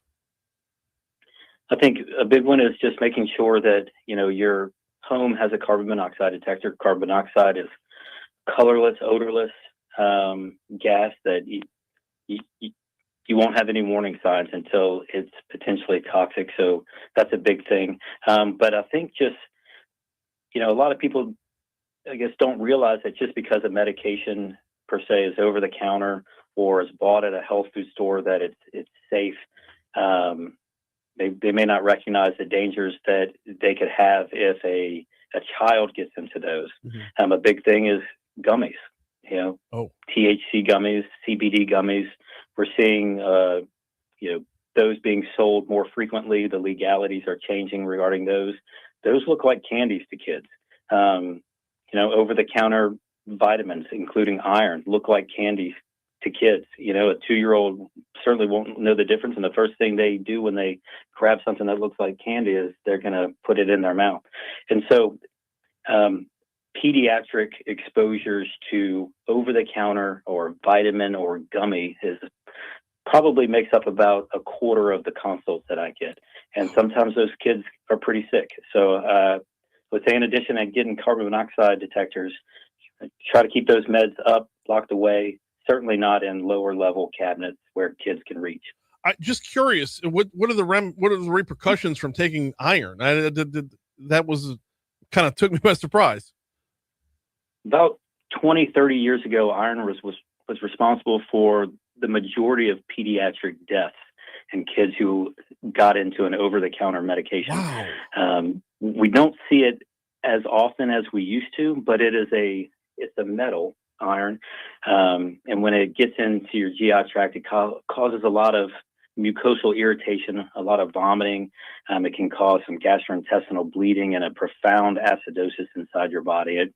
It's one we take very seriously. There's an antidote for it that we have at Our Lady of the Lake that if your child would happen to get into too much of it, we would check their iron levels, run some labs to see if they're developing an acidosis, and if needed, give them the antidote to help their body eliminate them before it causes too much harm. Unbelievable. But it's like Tylenol. It's one of those things that can be pretty serious. Yeah, absolutely. Someone comes into the emergency room or emergency department with a suspected poisoning or exposure. Walk me through process real quick. What does it look like? So they'll see one of our ER docs, a board-certified ER docs, who will do what they do with any complaint, regardless of what specialty it may eventually fall under, whether it's chest pain or stroke-like symptoms. If this is potential poisoning, they'll be stabilized by the emergency department physicians, and just like we have on-call physicians for different specialties, I'm available to them 24/7. So if it's an obvious poisoning, or if a poisoning is in the differential for the emergency physician in terms of working up this patient's complaint, then they will consult me, where I would come in to see that patient or be available to that doc to discuss the patient's care 24/7 to kind of determine, what's next. Does the patient need to be admitted to the hospital for antidote therapy? Do they need to be, other tests need to be performed in the ED, or are they safe to go home? Got about 20 seconds left. If anybody wants to learn more, what's a good website to send them to? Where are y'all located online? So don't have much of an online presence of just the toxicology department right now, but I'd say if you're suspected of a poisoning, or you feel like you had a venomous snake envenomation, I would say you probably need to get in pretty quick. Local emergency department, and then Our Lady of the Lake is where I can be found at. He is Dr. Taylor Sanders. Appreciate the time this morning. No, thank you very much. Have a great day.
Gotta love that promo on the way back in, y'all. Election coverage.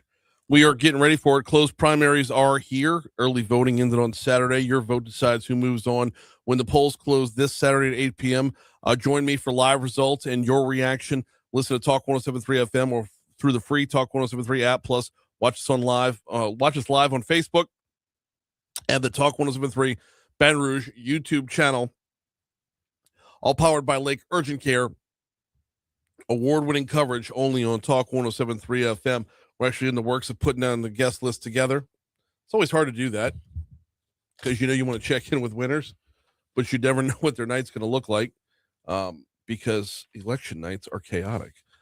But we'll have you covered on election night, putting together quite the roster to run from 8 to 10 p.m. unless something goes haywire, in which case we'll just stay longer. Right now, though, time to check in with Rowdy Gaudet from the Louisiana Association of Business and Industries on with us this morning. How are you? Hey, Brian. I am doing fantastic. Happy Monday morning. How are you? I'm nervous as all get out, and you know why, but we'll get to that in a little bit.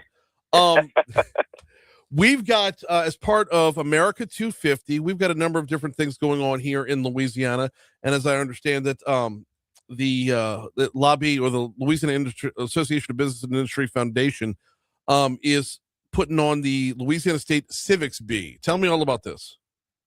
Yeah, that's right. This is one of those really, really fun projects to work on. So, the LABI, our mission, and I think what your listeners certainly know us by, we come on each Monday and talk about the good policy work that goes on in the state capitol that we undertake in order to drive economic opportunity here in the state of Louisiana, and certainly we do that at the federal level as well.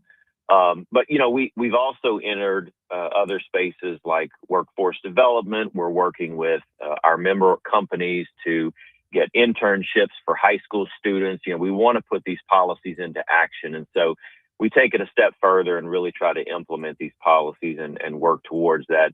And this Civics Bee is another example of that. You mentioned it runs through our LABI Foundation. That foundation is committed to strengthening communities, expanding opportunities across Louisiana.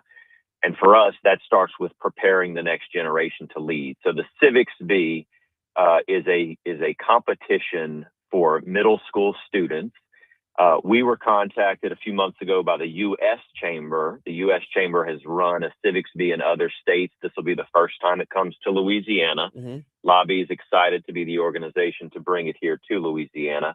But look, we know that a strong economy depends on a very informed and engaged citizenry. Yes. And so this is reaching into those middle schools, encouraging students to compete in this Civics Bee. Think spelling bee, but with civics engaged questions. And the students are challenged with writing essays that defend a position that they then have to go to a regional competition and stand in front of a group of judges and defend their essay.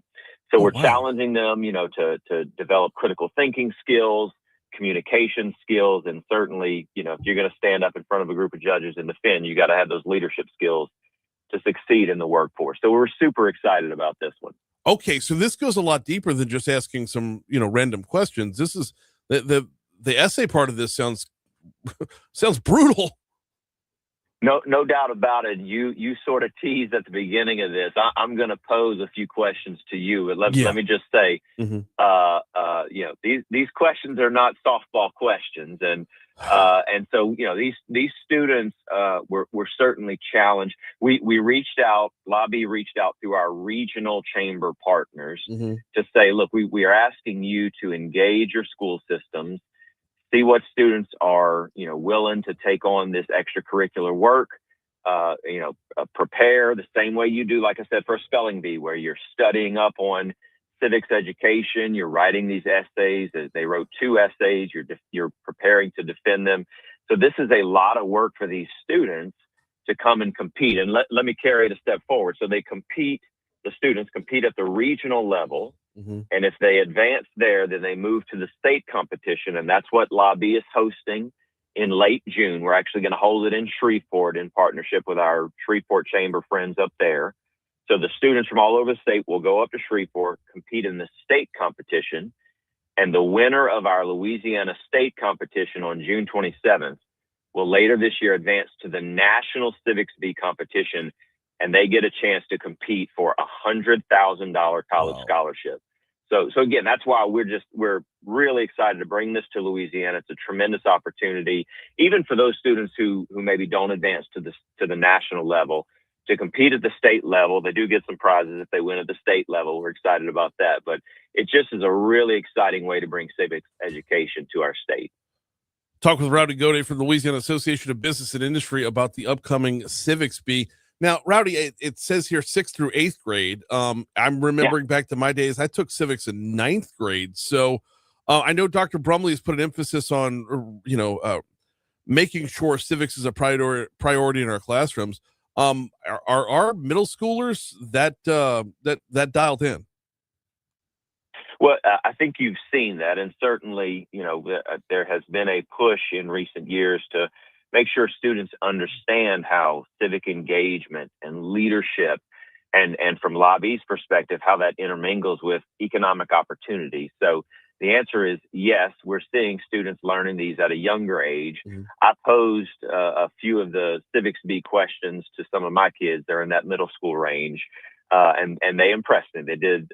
They did. Let me say, they did better than I would have when I was coming up in that 6th, 7th, and 8th grade range. But these students are actively engaged with their social studies curriculum.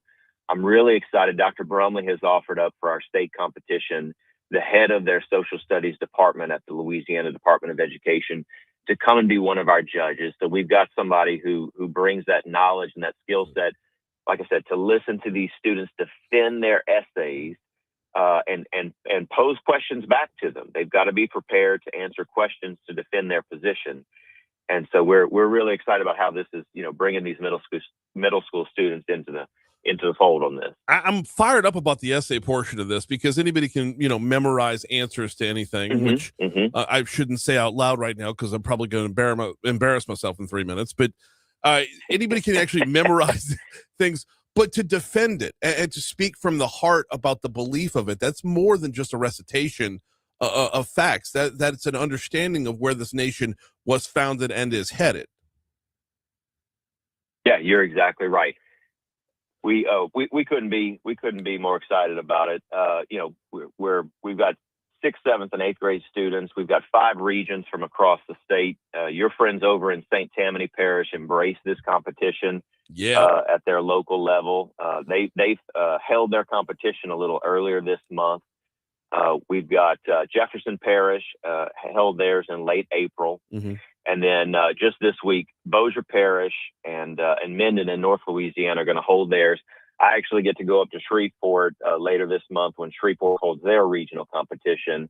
And again, just engaging these students. This is, for LABI, like I said, we do the policy front. We certainly work hard in the walls of the Capitol to make sure we push the pro-business, the economic opportunity policies. This is that step further. We're engaging those young folks and pulling them into, and again, helping them make the link between understanding how economic opportunity ties with how your government operates and how that system of free enterprise really advances our state. And everything culminating with the state civics. Well, national will move on from there. Yeah. But late June is the date on the state civics bee, and it's going to be up there at LSUS. That's right. Yeah, we've like I said, we've partnered with our friends from the Shreveport Chamber up there, and so we've got LSU at Shreveport's going to be our host. Their local media TV station up there has agreed to stream this competition on their streaming channel. We've got the U.S. Chamber very excited about that opportunity. Obviously they're looking to promote that this competition took place across the country, as you said, in association with the 250th anniversary of the Declaration of Independence. So it factors into that. We at LABI look forward to celebrating all of the students, certainly, but our Louisiana student who goes to the national level, we're obviously going to keep tabs on that, keep the state posted on how they're doing. Yeah. Really, really proud of the way these students have come through. I've read several of these essays and let me say, very, very impressive young people who put a lot of time and effort and energy and talent into developing these essays. All right, let's get to it. We got Rowdy Gaudet on from the Louisiana Association of Business and Industry. We got about 2.5, 3 minutes left. Right. Let's dive in. Let's see how bad I'm going to be at this. I'm going to start with a softball, and I want to see if Bree Lynn can come in on this too. Okay. All right, I'm ready. She's encouraged to answer here, but Bree Lynn, keep Brian honest. Make sure he's not Googling these. So, all right, question 1. This is a softball. Mm-hmm. Which of the following best explains why equality under the law is essential in a constitutional democracy? It's a multiple choice. Okay. A, it ensures that the government can act quickly in times of crisis. B, it allows elected officials to interpret laws based on personal beliefs. C, it maintains public trust by protecting rights regardless of status or identity. Or D, it allows the majority to create laws that benefit themselves the most. That would be C. You got C. That's right. Legal equality ensures that everyone's rights are protected equally. 1 for 1. You didn't even give Bree Lynn a chance to weigh in. I don't want to answer. No, sorry. I didn't know that All one. right, we're going to step it up. We're Okay. going to step it up, Bree Lynn. You're on this one. Okay. Right. Which of the following statements best assesses how the founding principles of checks and balances relates to the War Powers Resolution of 1973? Bree Lynn, I already lost Brian. He's done. A, it gave the Supreme Court the ability to review the president's decisions as commander-in-chief to ensure they align with the Constitution. B, it allows for Congress to take over the duties of the commander-in-chief should the president become incapacitated. C, it set limits on how long the president could deploy troops without an authorization from Congress. Or D, it authorizes the president to declare war if Congress is not in session and he or she deems it necessary. I'm looking at Brian. No, he threw this one to It's you. no joke. I'm telling you. Oh, God. Okay. All right, Rowdy. I'm going to go with the very last one. You went with C. That's right. That's what you said, Bree Lynn, right? C? Yes, C. The correct answer is C. Good job, Bree Lynn. You got it exactly right. The War Powers Resolution of 1973 requires that the president notify Congress within 48 hours of deploying troops. The only We reason got time I know for that. one more, Brian? Yeah, we got time for one more. Yes, Yes. we're actually living that one in real time with the troops in Iran right now. That's how I know That's that. why I asked it. That's why I posed it. That's right. All right, this is the graduate level question All right. for both of you. Okay. Oh, my gosh. In Federalist number 1, all right, you already lost me on this one. Yep. In Federalist number 1, what did Alexander Hamilton describe as unique about the opportunity to establish the U.S. government under the Constitution?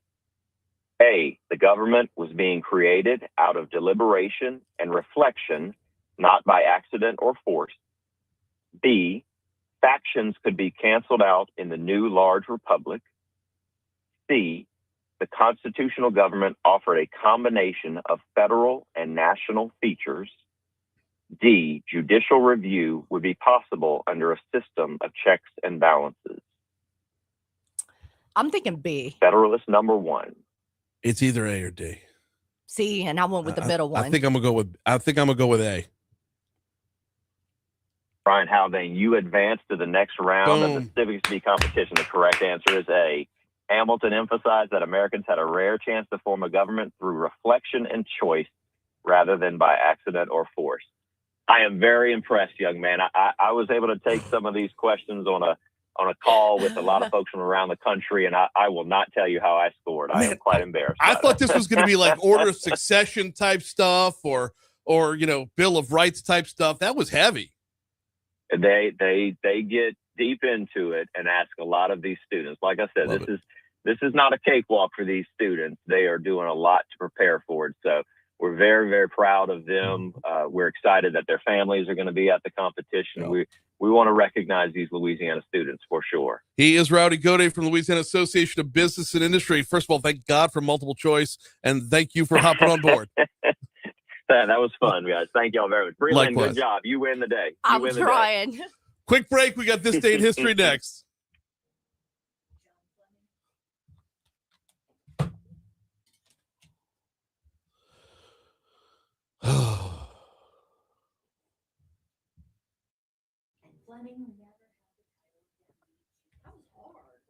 Yeah, it was hard. The only reason why I knew it wasn't a top 2 for that because we talked about this on the show. Yeah. But I was like, ooh. Well, I thought he was setting up for an all of the above because the first two were like plausible, and then C was a definite, and then when D wasn't all of the above, I knew it was C for the one that went to you. So the president, though, I'm like, God, that can be it. yeah. Like, if the president were to die, I'm like, oh God, I'm like.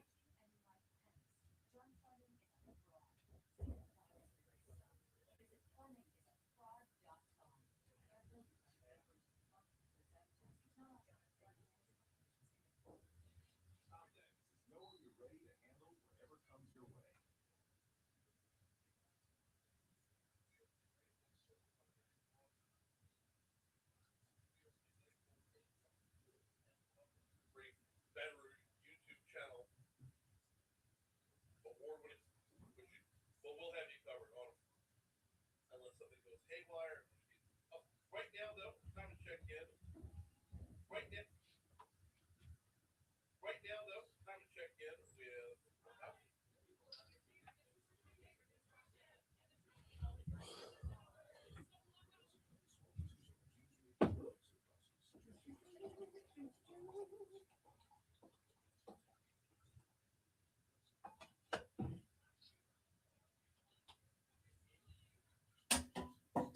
How in the whatever.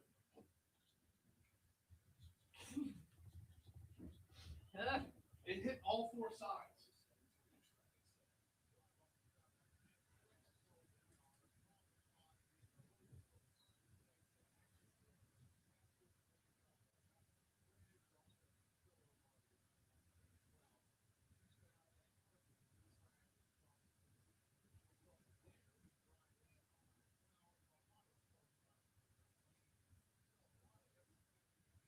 Oh, you know what I should have had? Son of a biscuit. What? The Jeopardy music. Yeah. Da, da, da, da. Yeah. Oh, even better though. Like if we could have set it up with Jeopardy music, and I've been like, no, give me this is Civics. Give me the West Wing theme.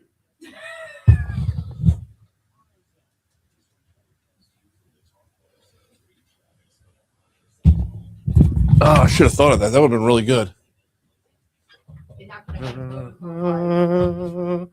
No.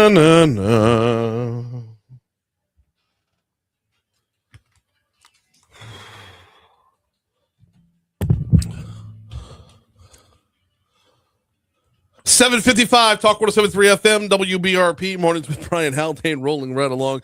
I mean, if we're being honest, 8th grade Brian gets none of those right.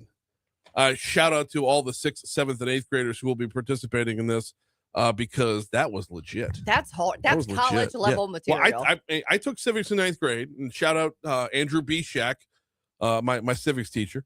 And baseball coach. I had a basketball coach for my civics teacher. But I fare well on that topic, but just I would not have if that was 7th grade me, total deer in the headlights. All right, we got to get to this day in history. Let's roll.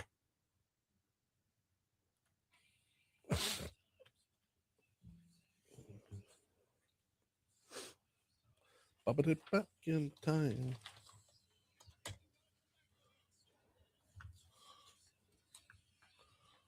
All right, throwing some curveballs in today. Yeah. Let's see. 1949, the first commercial Polaroid camera went on sale for $89.95. Hey, yeah. Instant photography officially hit the market in 1949. They had cameras back then? Yeah. Well, I mean, like instant cameras. Yeah. That's crazy. Yeah. That's crazy. All right, 1969, the Battle of Hamburger Hill began during the Vietnam War. Yes, the brutal fight later inspired the movie Hamburger Hill, which I didn't even know that was a movie. Yeah. So cool. Okay. Hey, this day in 1960, Adolf Eichmann was caught in Buenos Aires. Oh. The Nazi was caught in Buenos Aires, which only fuels those conspiracy theories today that the Third Reich picked up and moved to South America. Oh, yeah. Yeah. Yeah.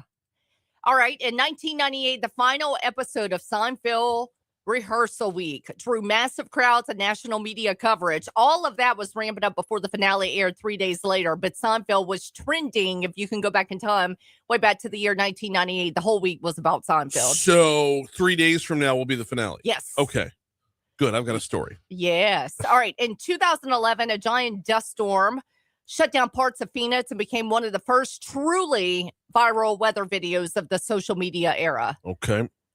So, hey, this day in 2008, the Cabildo caught fire down in New Orleans. Cabildo. Yeah. Where was that? That was on Canal, wasn't it? No. The Cabildo's right next door to the. We need to move from civics to Louisiana history. Right. It's It's right next door to the cathedral. Okay. In 2024, a massive solar storm lights up the skies across the U.S. with rare northern lights. Sightings deep to the south, including Louisiana. I remember that. Yeah. Also, this day in 2008 as well was the last game at the OLOL Park Stadium. Oh, yes. Let's get to birthdays because we're smashed. All right. Sabrina Carpenter, Cam Newton. That's all I really got. Who's notable? All right. Also, Salvador Dali was born on this day in 1904. Irving Berlin in 1888. And born on this day in 1970, one of my favorite all-time LSU basketball players who went on to become an adult film star. Vernell Singleton, born on this day in 1970. About him. Yeah. Asante Stone. Yeah. Yeah, that's what you got. I got 3. Bob Marley. Bob Marley, correct. Notable enough. Who else you got? Cherry Stiller. Who's that? Oh, Ben Stiller's dad? Oh. Frank Costanza? Okay. Yep. And also Joseph Bonanno, gangster. Gotcha. Died on this day in 2002. National Day today. It is Eat What You Want Day. No. Calories don't count, Brian. Whatever. I had National Shrimp Day. I'd rather Shrimp Day. Yeah. We'll go with that. All right. That is it for this day in history. We got a stacked up third hour, y'all, and it's going to start by diving back inside the legislative session. Let's get you inside the committee room where maps are going to be drawn or adopted. Testimony all on Friday. Senator Caleb Kleinpeter joins us to lead off hour 3 next.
Oh, so cool, Alan.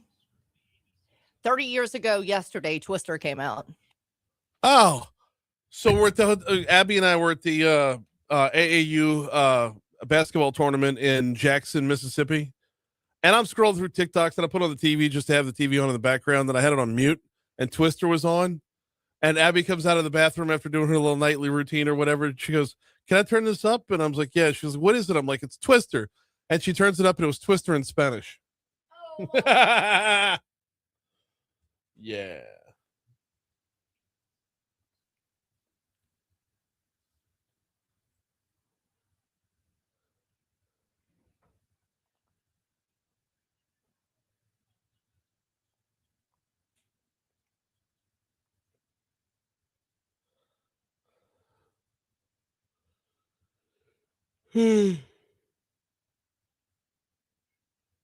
Yeah.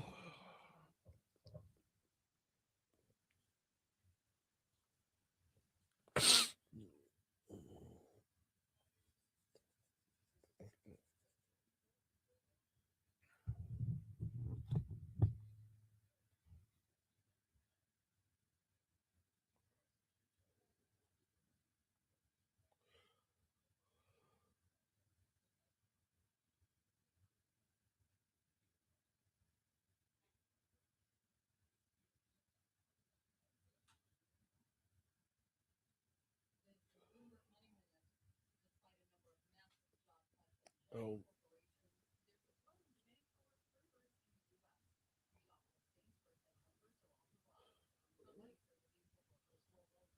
let's get you Senator Klein.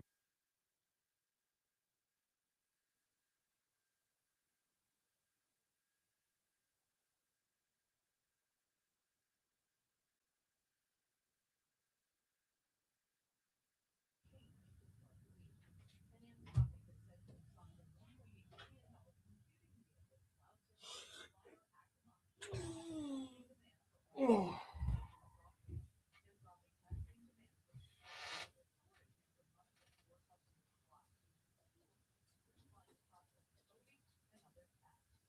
Hello, good morning. This is Talk 107.3. Hey, I'm good. We'll be coming to you in 2 minutes, okay?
That's about channel 2 wasn't here.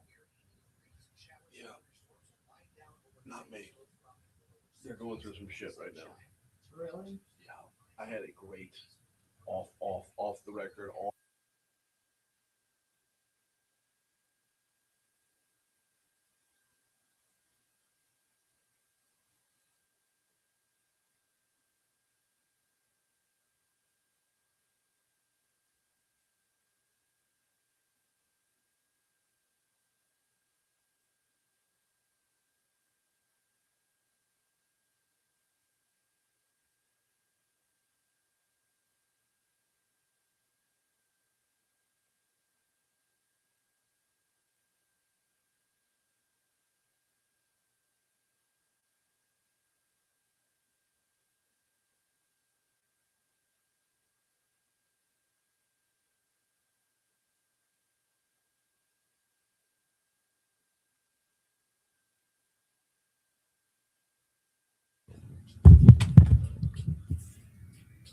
Bum, bum, bum, bum.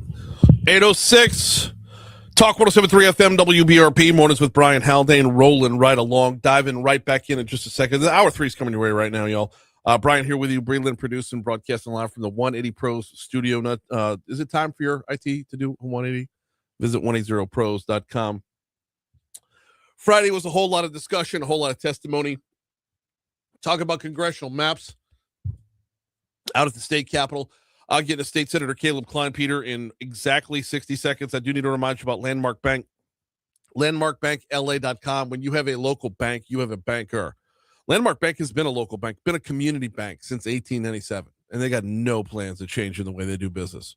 Now, that might add another community every here and there, which is awesome.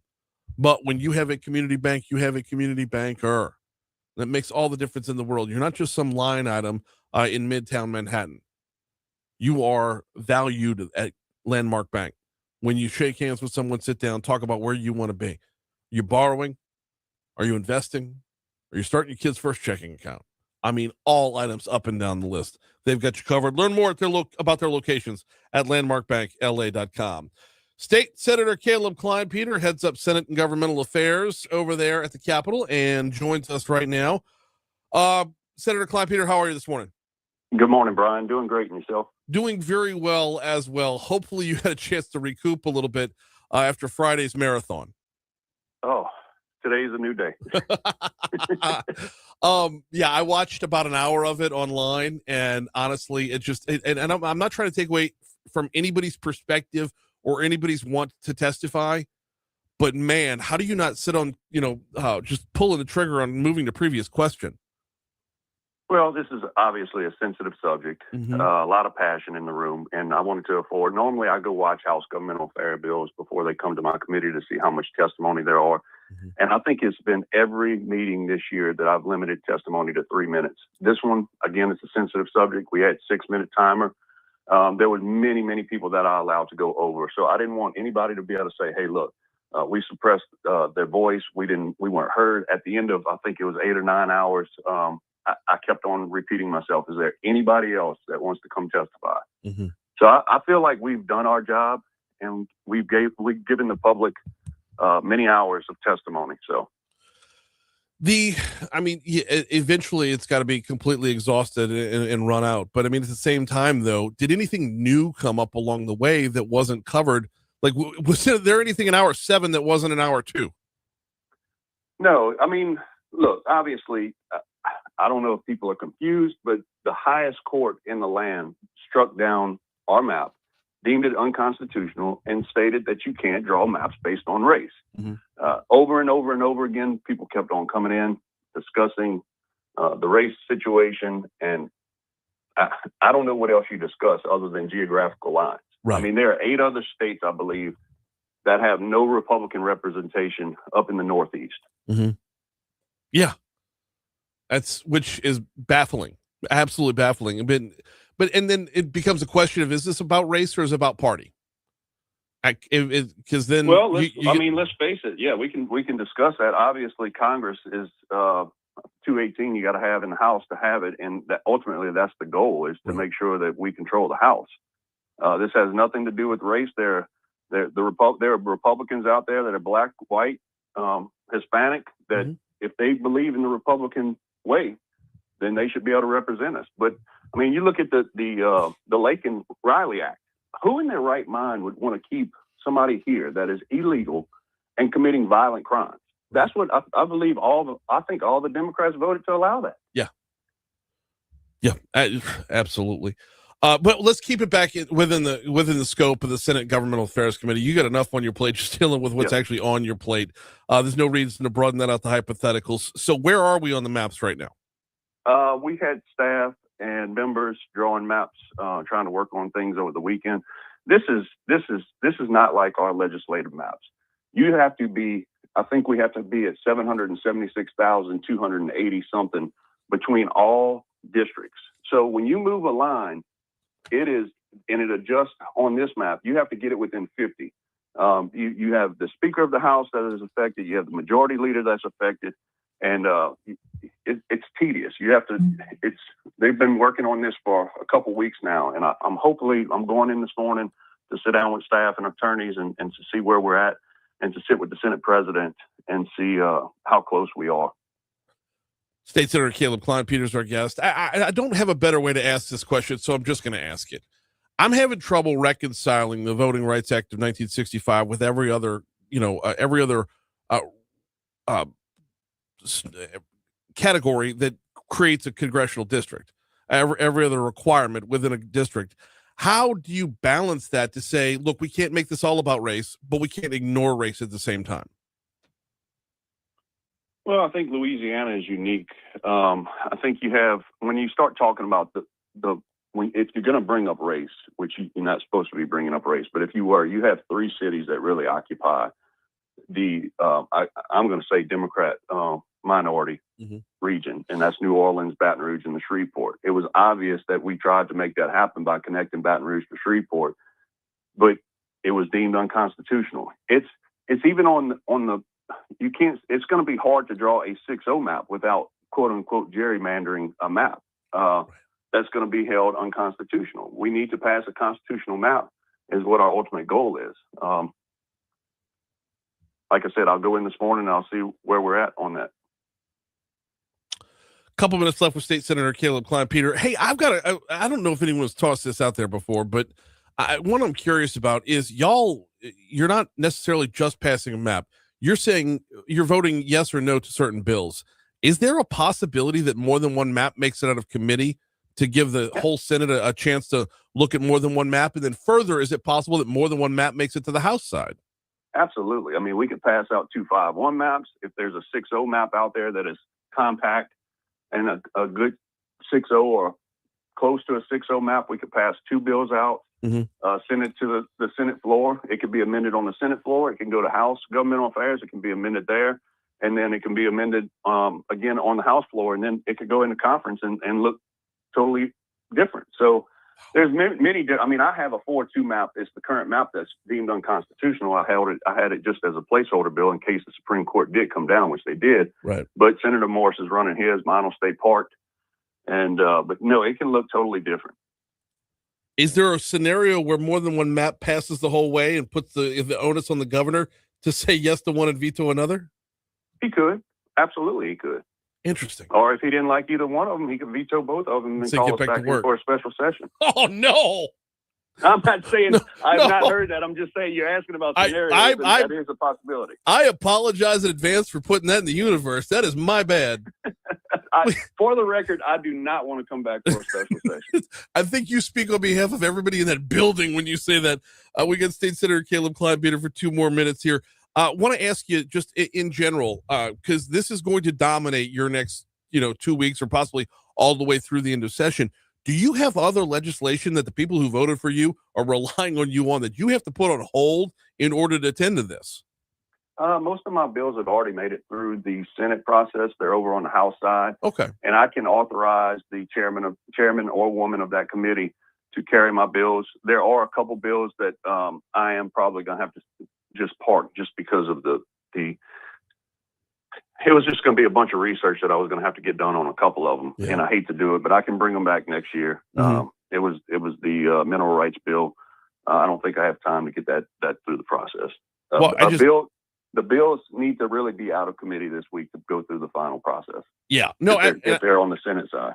And because we're all caught up in the bright lights and the shiny object that is the congressional map, but y'all had 1,700 plus bills on the table before all this stuff started. So I didn't want that part of the equation overlooked. Right.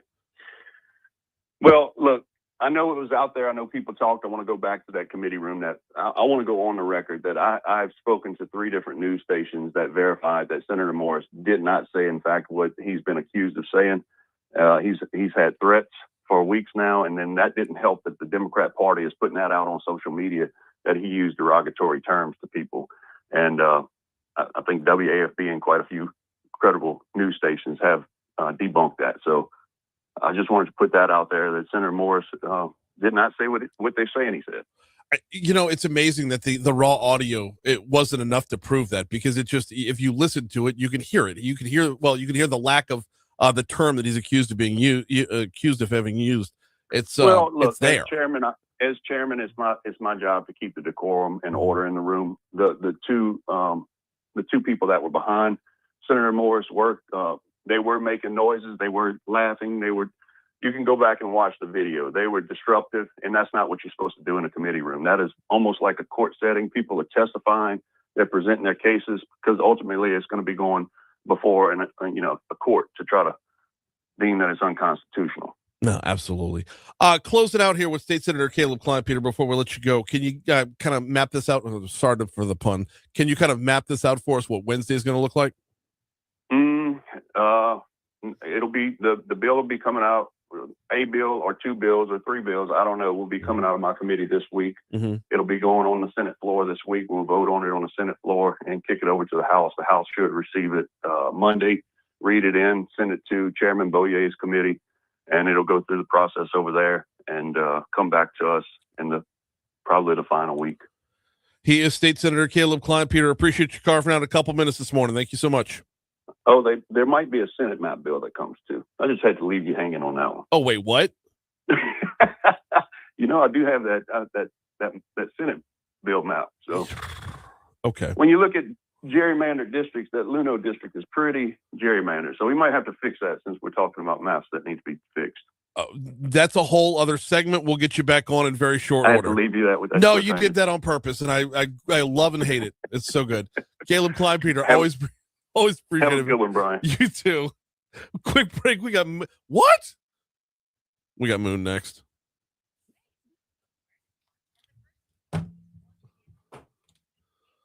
I mean, did kill my mic?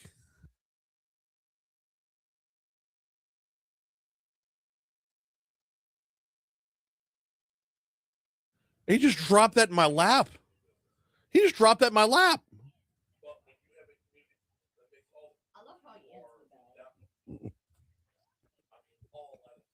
Wow.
Hey, man, good morning. I'm doing so well. How was your weekend?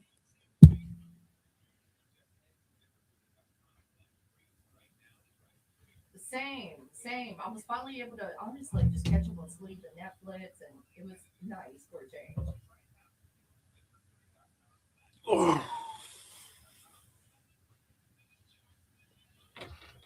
Right?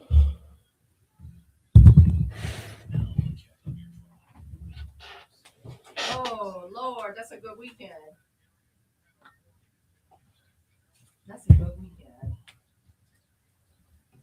All right. Well, I'm going to drop you on hold. We'll come to you in a minute, okay? Okay.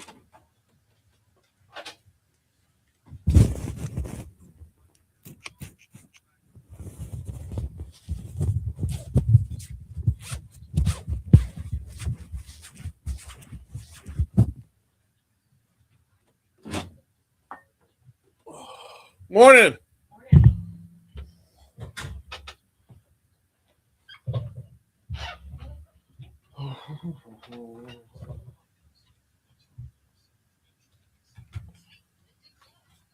Good morning.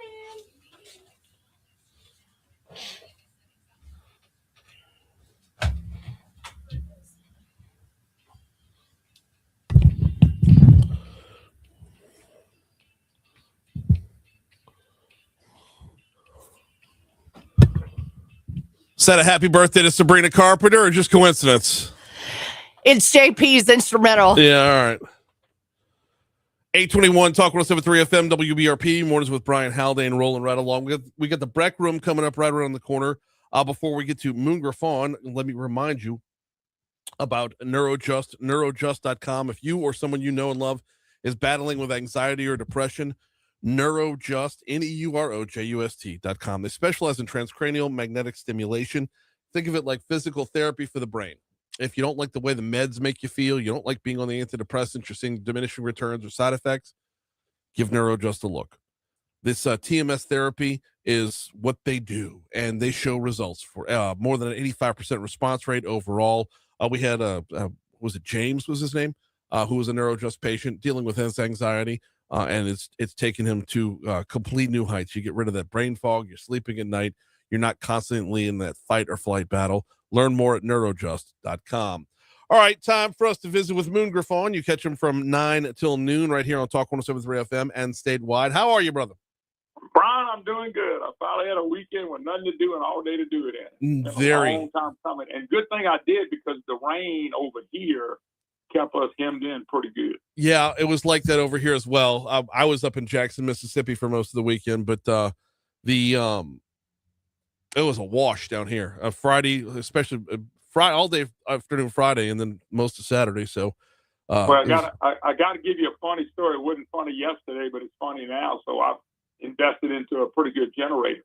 Oh, and, so Saturday electricity goes out, generated 5 to 7 seconds, boom, kicks on, no problem. Electricity came back on. So I think, okay. So yesterday was lightning from hell come through. Mm-hmm. And electricity goes off and the generator kicks on, but nothing comes on in the house. So there was some kind of transfer switch that's got to kick on. Oh, no. Didn't kick on. For about 2.5 hours, no electricity. And as I told people, when do you use a generator? About 5 or 6 times a year. Yeah. You just needed to come on those 5 or 6 times a year. It came on, but they had another problem. So I think they're out there this morning trying to fix it. But I'm just laughing. You spend the money to not go through that, only to go through it. So I'm laughing now, but that is not what I was doing last night. No, I would imagine not. That's brutal. We got Griffon on with us. Did you by any chance, were you without power when 60 Minutes aired last night? No, I got to watch most of the 60 Minutes interview. And that really surprised me. Cleo got on, and I knew it would come from the racial side. Mm-hmm. Jeff got on. Jeff mentioned the Supreme Court's fault. Now, I will say this. There's 2 things Landry said, and I'm going to stick to. One is the Supreme Court. Yeah, Supreme Court had all the information it needed last October, Brian. Let's be blunt. Supreme Court should have came out with the decision by the end of the year, which all this stuff pretty much, I ain't say all of it would have went away, right, but a lot of it would have been handled. But on the flip side, Jeff said he disagrees with a majority-minority district. And here's my question to him. Why the hell did you draw it then? Because it's a fact now there was never a court order, and they were asked at the Supreme Court, so the judge really didn't order you this. And they said, no, they did. So you can't say that on national TV when you gave us the district, you and the Republicans. But that's a fact. That's what happened. Yeah, it's tough to go back through the history of it and be like, yeah, we're in this spot for a reason. And it's now 2026 and we're still going through adjustments from the 2020 census. I just back and when all this district was drawn, Brian, this is not to pat myself on the back, but I was out there hollering, don't draw a district, because once you draw it and the governor signs it, no matter what the governor is, that's the new district.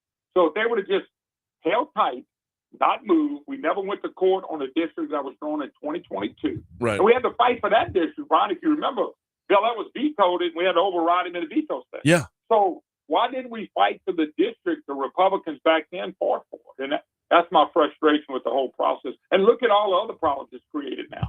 Because you gave away a district, look what happened at the Capitol Friday. All that was created because of a bad decision to draw a gerrymandered district. No, 100%. I'm with you 100%. I don't know how to fight on all the fronts at once. You know what I'm saying? Yeah, but do you agree with me? And if you don't tell me, do you agree with me? If you never do what we shouldn't have done then in 2024, we're not going through all this craziness. I don't think we are. No, I agree with you 100%. I just don't know how to go back in time to undo that, because that's what we're trying to do now is undo it. That's why we're here. But my mission is like, or what I'm looking at is like, how do we get out of this? Well, you don't have to redraw a district, and whatever you redraw now, you just gonna keep having protests and things of that nature. I'll tell you what it's affected, Brian. I've been on the phone with Nancy Landry, and you go look at the numbers too. So the turnout in early voting, they compared it to 2024 when Trump ran as a presidential candidate. Mm-hmm. And that was a March election. I don't think it's a proper comparison for one reason. By then, Trump was already the nominee. People were not going to the polls as much. Right. But if you look at who's going to the polls, it's Democrats. And a lot of the minorities are going to vote. And what I'm seeing and hearing, and we'll see if I'm wrong, is that they're going to beat those 5 amendments because there's no other vote. They're not voting in the Republican primary. Yep. They're voting in the Democrat primary. So it won't affect the Senate race. But what's happening is they're saying, you know what, this is the way we're going to get back. You remember last time, if voting on all amendments, they all lost. I got a bad feeling we're getting ready to watch it again. And whether you for or against St. George, they might get caught up in another boondoggle from something that we did wrong. We got a couple minutes left with Griffon. I worry you're right about that. I just completely worry you're right about that, because when you look at the numbers, about 6,000 more Democrats than Republicans have early voted, which, by the way, kind of throws away the fallacy that voting's confusing. If it's so confusing, how do 108,000 people figure it out? Let me tell you something. There was a lot more momentum of I'm going vote. And Brian, let me give you one other thing. You know I'm a no party person. Yeah. It took me 10 seconds. 10 seconds. They handed me the sheet, and I saw I had to check Republican and sign my name. And when I did it, the lady said, I didn't even have time to tell you what to do. It was pretty easy. Less than about 5 seconds. And then all she did was pull it out and I signed my name and it was done. So as a no party person, when everybody says, oh, it's going to be confusing. If you get confused about that, I ain't going to say you shouldn't vote, but you got the problem because it was that easy. And I'm not that smart, I can promise you. As you know, you hear me every day. We got 2 minutes left of Moon Griffon. I was going to go early vote because I early voted in the last election, the 24 election. But this one's going to be a special one for me because it's my daughter's first time to vote, and she's away at school right now. She'll be home by this weekend. So I was like, you know what? I need to show up on election day with her. So skip the early voting this time around. I think that's a great example of what to do with your kids. I love it. The first time I voted was for Ronald Reagan. I was in school. I came home, and it's a Tuesday election, as you know, and I came home and went to vote with my mom and dad for the first time.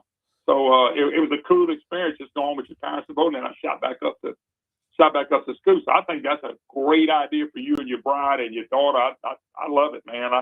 And by the way, the last thing too, Brian, the Senate race is all going to come crashing down this week. A lot of nasty ads at Fleming from third-party people. There's a great article from Politico. Mm-hmm. It ties in all the major Republican players and how DHS, Kristi Noem got run off Secretary of State.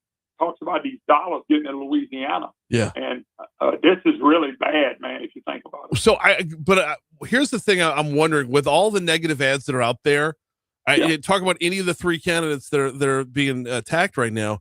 How much of the stuff's actually true? Oh, a lot of it's not true. Matter of fact, a ton of it's not true. Like they've taken, I don't care if you like Fleming or not, but they've taken him out of context with the illegal immigration because he went on to say, "Oop, I made a mistake saying that. I meant to say this," and they just cut that off. So, no, I don't. By the way, did you know Fleming was part of 9/11? What? I mean, did you know that Julian Letlow was? Did you know Julian Letlow was on the grassy knoll in Dallas? I mean, yeah, that's what I meant. There's so much of it out there. I know. That's Brown, I tell people this: don't look at polls, don't look at the ads. Go vote with your conviction. You'd be better off. No, absolutely. He's Moon Griffon coming up half an hour from right now. And, of course, every day, 9 to noon, right here on Talk 107.3 FM and statewide. Always appreciate the time, brother. Talk to you soon. Thank you, Brian. Thank you. Here's news. Who's on the hotline? Who's Lydia? Oh, I'm not even far down my page yet.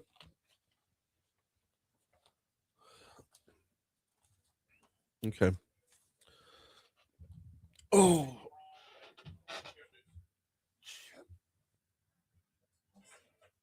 Oh.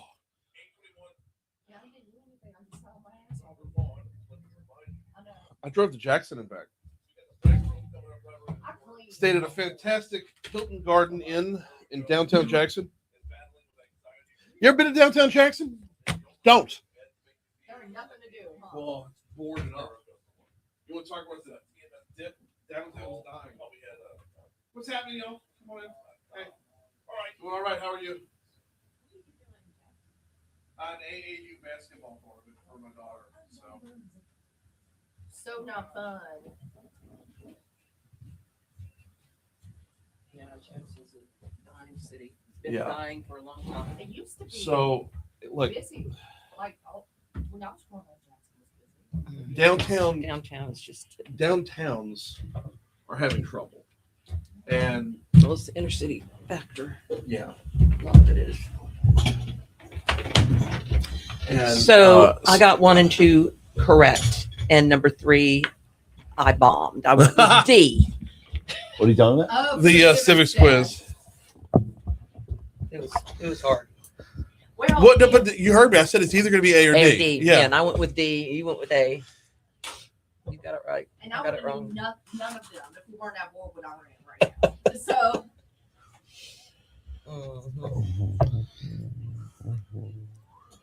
The first one was fairly easy. I mean, it was just like a process of elimination. You know, Correct. It's not this one. It's not that one. It's not that one. So it's got to be this one.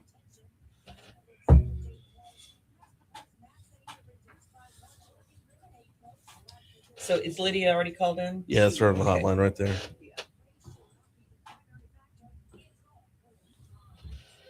Does she know that we're not going to put her on right away? I told her 5-ish minutes. I should probably tell her what, 10 minutes? I would. Okay. Hey, Lydia. Hey, it's looking like we're going to be 10-ish minutes. Are you okay just holding? Yes, she says. Okay. Okay, yes, ma'am. I'll drop you back on hold. Okay, no problem.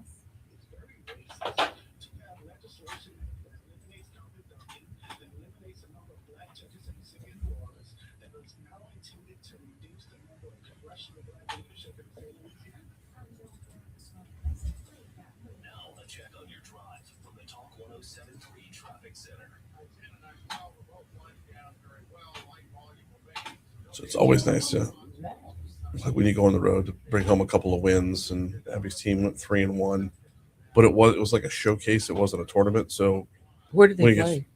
This place called MBA. Okay. It's outside of downtown. It's not in downtown. Okay. It's a little bit outside of Jackson, northeast of the city, Richland area. just south of Okay. Richland. Yeah, we went out to eat in Richland actually. Mhm. So Christy wasn't able to go, was she? No, Christy had to stay home. James had a birthday party to go to, and then of course she's working mass now again. So, and we're gonna miss New Orleans has the Nike one this weekend, which sucks because that's the one that all the kids want to play in. Mhm. But it's 8th grade graduation this week, and they're taking a little girls trip. So.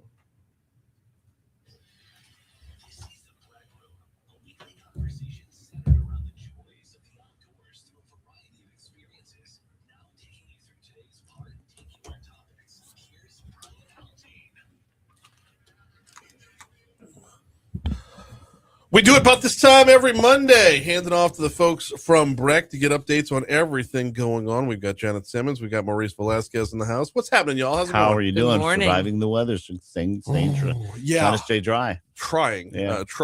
at level best to stay dry. Man, did you see over by campus on Oh Friday? my gosh, yeah. And we can't solve that. I don't Have you understand how been we. through that water before? I was there I was like literally driving up Nicholson in the first 10 minutes of the downpour. Mhm. And mentally I'm thinking I need to get my butt across Nicholson because this is going to flood in 5 minutes. And sure enough, 5 minutes later, all the news stations are out there because they know it's going to flood Right. too. It's amazing. I drove through that water one night, didn't realize it was there, had to get detoured through a parking lot. I mean, it was just bad. Yeah. Really, It's bad. incredible. And but it's always that spot. I don't understand. And we're going to, that's a whole other topic for a whole other time. Yeah. But we've got a lot to cover today.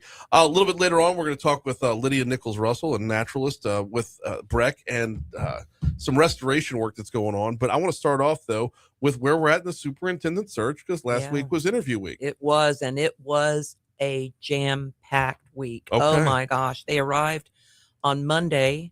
They all arrived on Monday, and then each one of them individually went to dinner Monday, Tuesday, Wednesday night with different commissioners. And so they were scheduled. Their schedule was packed from the time they arrived to the time they left. It was unbelievable. On Tuesday morning, they came to the theater, and we had a leadership meeting first, and they got to be introduced to all the directors and all the leadership of BREC. And we got to talk to them individually. And then we opened it up to a town hall where all BREC employees could ask them questions and whatnot. And so that was very, very nice for them to be able to do that and get to know the employees. We had about 200 people in attendance.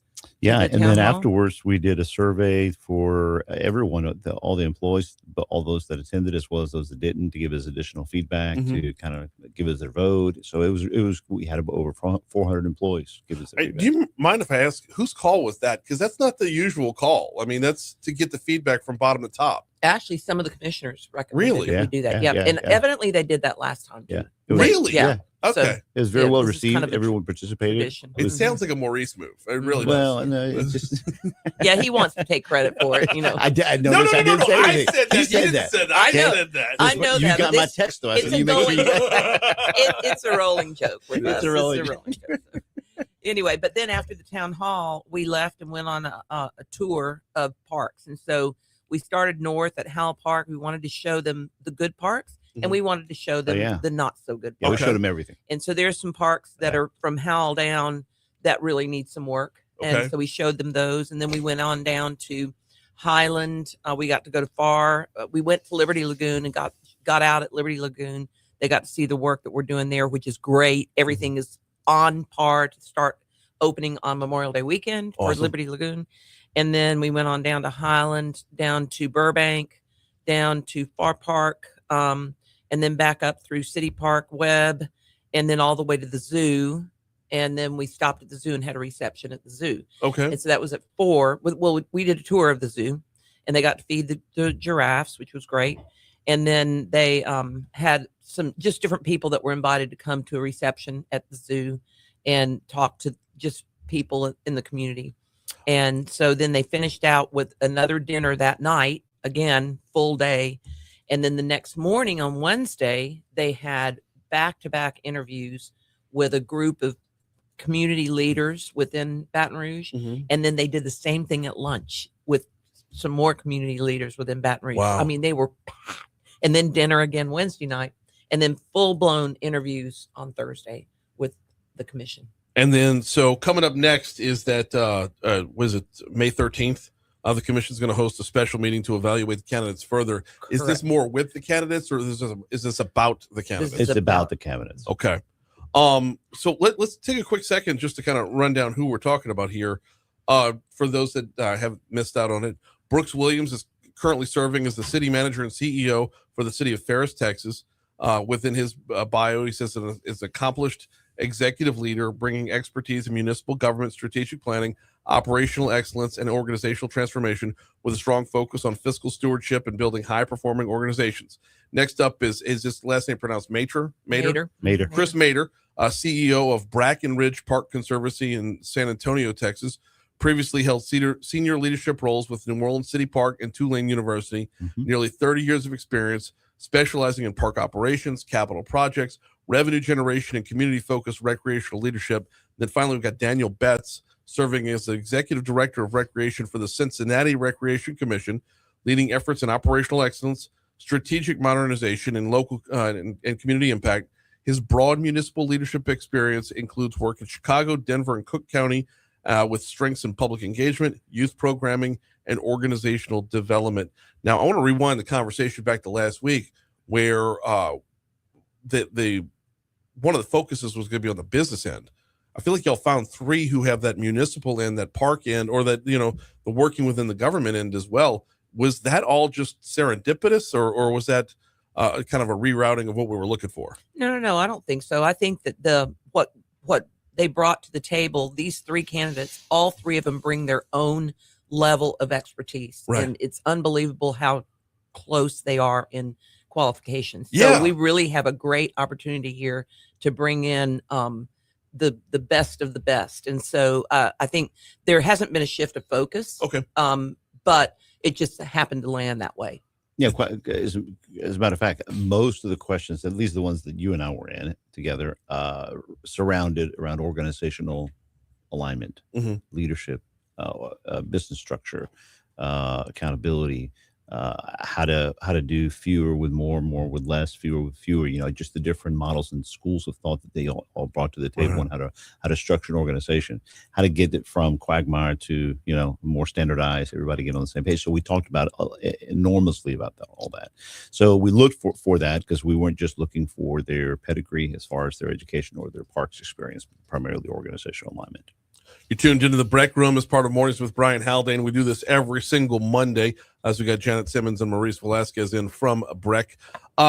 We're going to get to Lydia in just a quick second here, but I want to kind of timeline this, what we can expect after the May 13th, the further evaluation. After that, timeline this out for the rest of the month till we have a new commissioner. Well, Superintendent, excuse me. Yeah. So the May 13th meeting is going to be a meeting where we gather and we either determine we're ready to make a decision, or we're not ready. We want to do a little bit more vetting, and then we go out. But the plan is to, at least by the commission meeting, have a decision. Okay. So it could be as early as May 13th, or it could be as late as the commission meeting later on end of the month.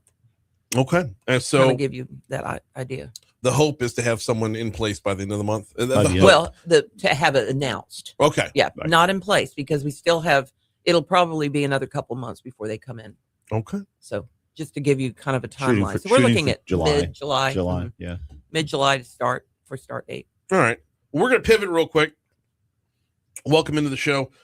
We've got Lydia Nichols Russell. She is a naturalist with BREC. 225 recently had an article talking about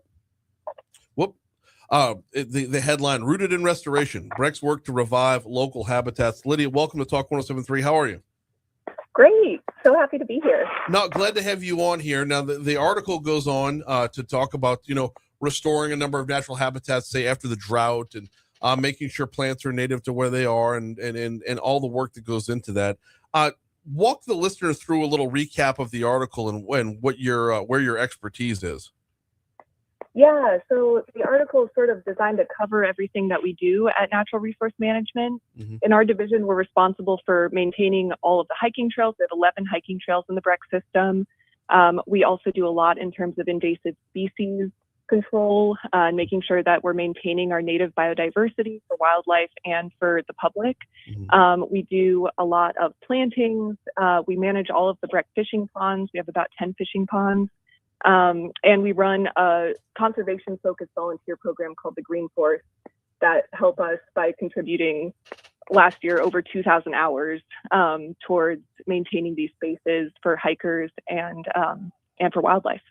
For the layperson out there, give us a definition of biodiversity. Yeah, biodiversity is basically trying to make sure that we have a spread of a variety of species. So what can happen with invasive species is we have something that comes in that's often introduced by people, by humans, and that can take over because it doesn't have natural predators. It might be really well suited to the climate, but it doesn't have anything that's naturally controlling it. And then that becomes the only thing growing somewhere. That's not doing anything to support wildlife. That's not doing anything necessarily to help with any other ecosystem services. So we want to make sure that everything stays in balance, right? So that we have food and shelter for all of the other animals that are living in the space, and because a lot of times our native plants are better suited to the ecosystem long term. We're talking with Lydia Nichols Russell, a naturalist with BREC, talking about restoring some habitats out there. How bad did we get it in the drought? And that was really stacked up your plate. So how bad did we get it, and where are we at on recovery? Yeah, in 2023, we had a really bad drought over the summer. We ended up losing a lot of our mature trees. So what happens then, that is a huge impact on stormwater control because of their deep root system. It also just ends up visually really making a difference in terms of our forest and hiking trails. So we were out there just making sure that it's safe, cutting any dead trees that are overhanging trees. We had one part Kendallwood we had to close because we had to take out over 100 dead trees that were overhanging the trail just for safety. So it's been a huge loss, but this year we've been really fortunate. We got a couple donations through partnerships, and we've actually put in over 1,800 new plants, and a lot of those are going to start to build back up our forests at some of our parks. Tell me about the Green Force. Yeah, our Green Force is a dedicated conservation volunteer program. We run 2 trainings every year to try to get them comfortable understanding the differences between plants, making sure that they are able to be out helping us maintain our hiking trails, helping with the pollinator gardens. And they don't even necessarily need staff supervision because of the trainings. They contribute the equivalent of about $64,000, or at least in 2025 they did. So it is a huge benefit to our division and to BREC as a whole to have this dedicated group of volunteers. That is huge. That is huge. Hey, what is a pollinator garden? I'm glad you asked. Our pollinator gardens, we've got 4 at Howell Forest, Bluebonnet Swamp, and now Frenchtown since February. These are gardens where we plant species that are specifically designed to support pollinators. So we're talking bees, butterflies, moths, all sorts of things. And there are a bunch of different types of native plants. Often they also, are beautiful flowers, and they'll bloom throughout the course of the year. So they're a really great way for people to get a sense of what they could plant in their own yards to support pollinator species. We've got about a minute left with Lydia Nichols Russell from BREC talking about getting to work on, bringing the plant life all around BREC back to life or continued thriving. Within this last minute, tell me a little bit about a Bio Blitz. What is that? Oh, BioBlitz is like our most fun event of the year. It's such a good time. During the BioBlitz, we spend 24 hours trying to capture as many species over that 24-hour period as possible. So we use an application that anyone can download. It's free. It's called iNaturalist. And it basically, you can point it at a plant or an insect or any type of wildlife, and it'll tell you what species you're looking at. So we have volunteers come out, we have the public come out, and at Blackwater this past Earth Month, we documented over 700 or over 600 species, adding our total to add up to 700. So that helps us with our management plans. We just know what's living in the park. It's really, really fun. Absolutely. Good stuff. She is Lydia Nichols-Russell with BREC. Thank you so much for a couple minutes this morning. Thank you. Thanks for having me. Yeah, we're going to take a break for traffic. We're going to check your money now. On the way back in, we're going to talk about some community outreach efforts. That's next. I'll talk 107.3.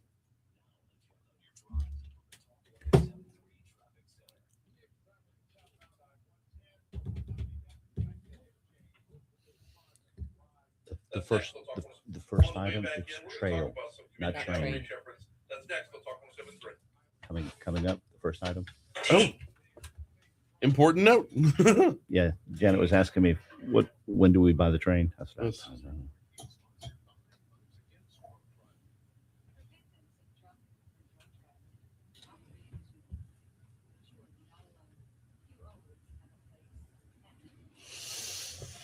So these meetings coming up, reminder, and I'll put it in context, it's part of the decision-making process at BREC. We got to go talk to the community before we implement stuff.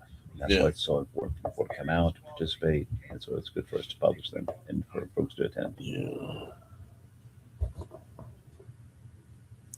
For 10 seconds. Well, they were, traffic was 10 seconds late. That's not on me.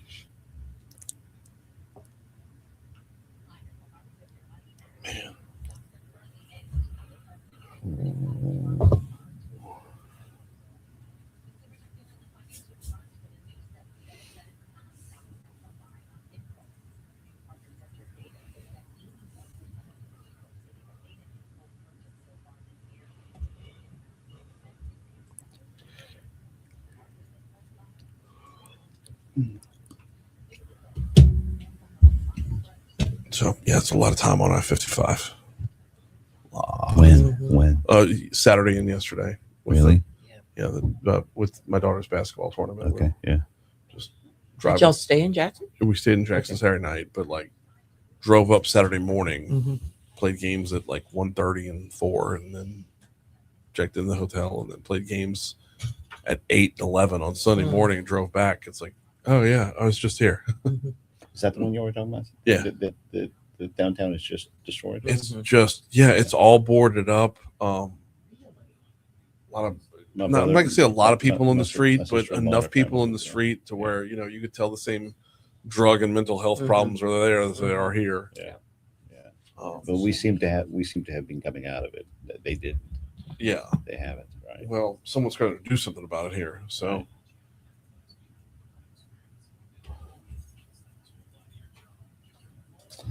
It's a little better. No.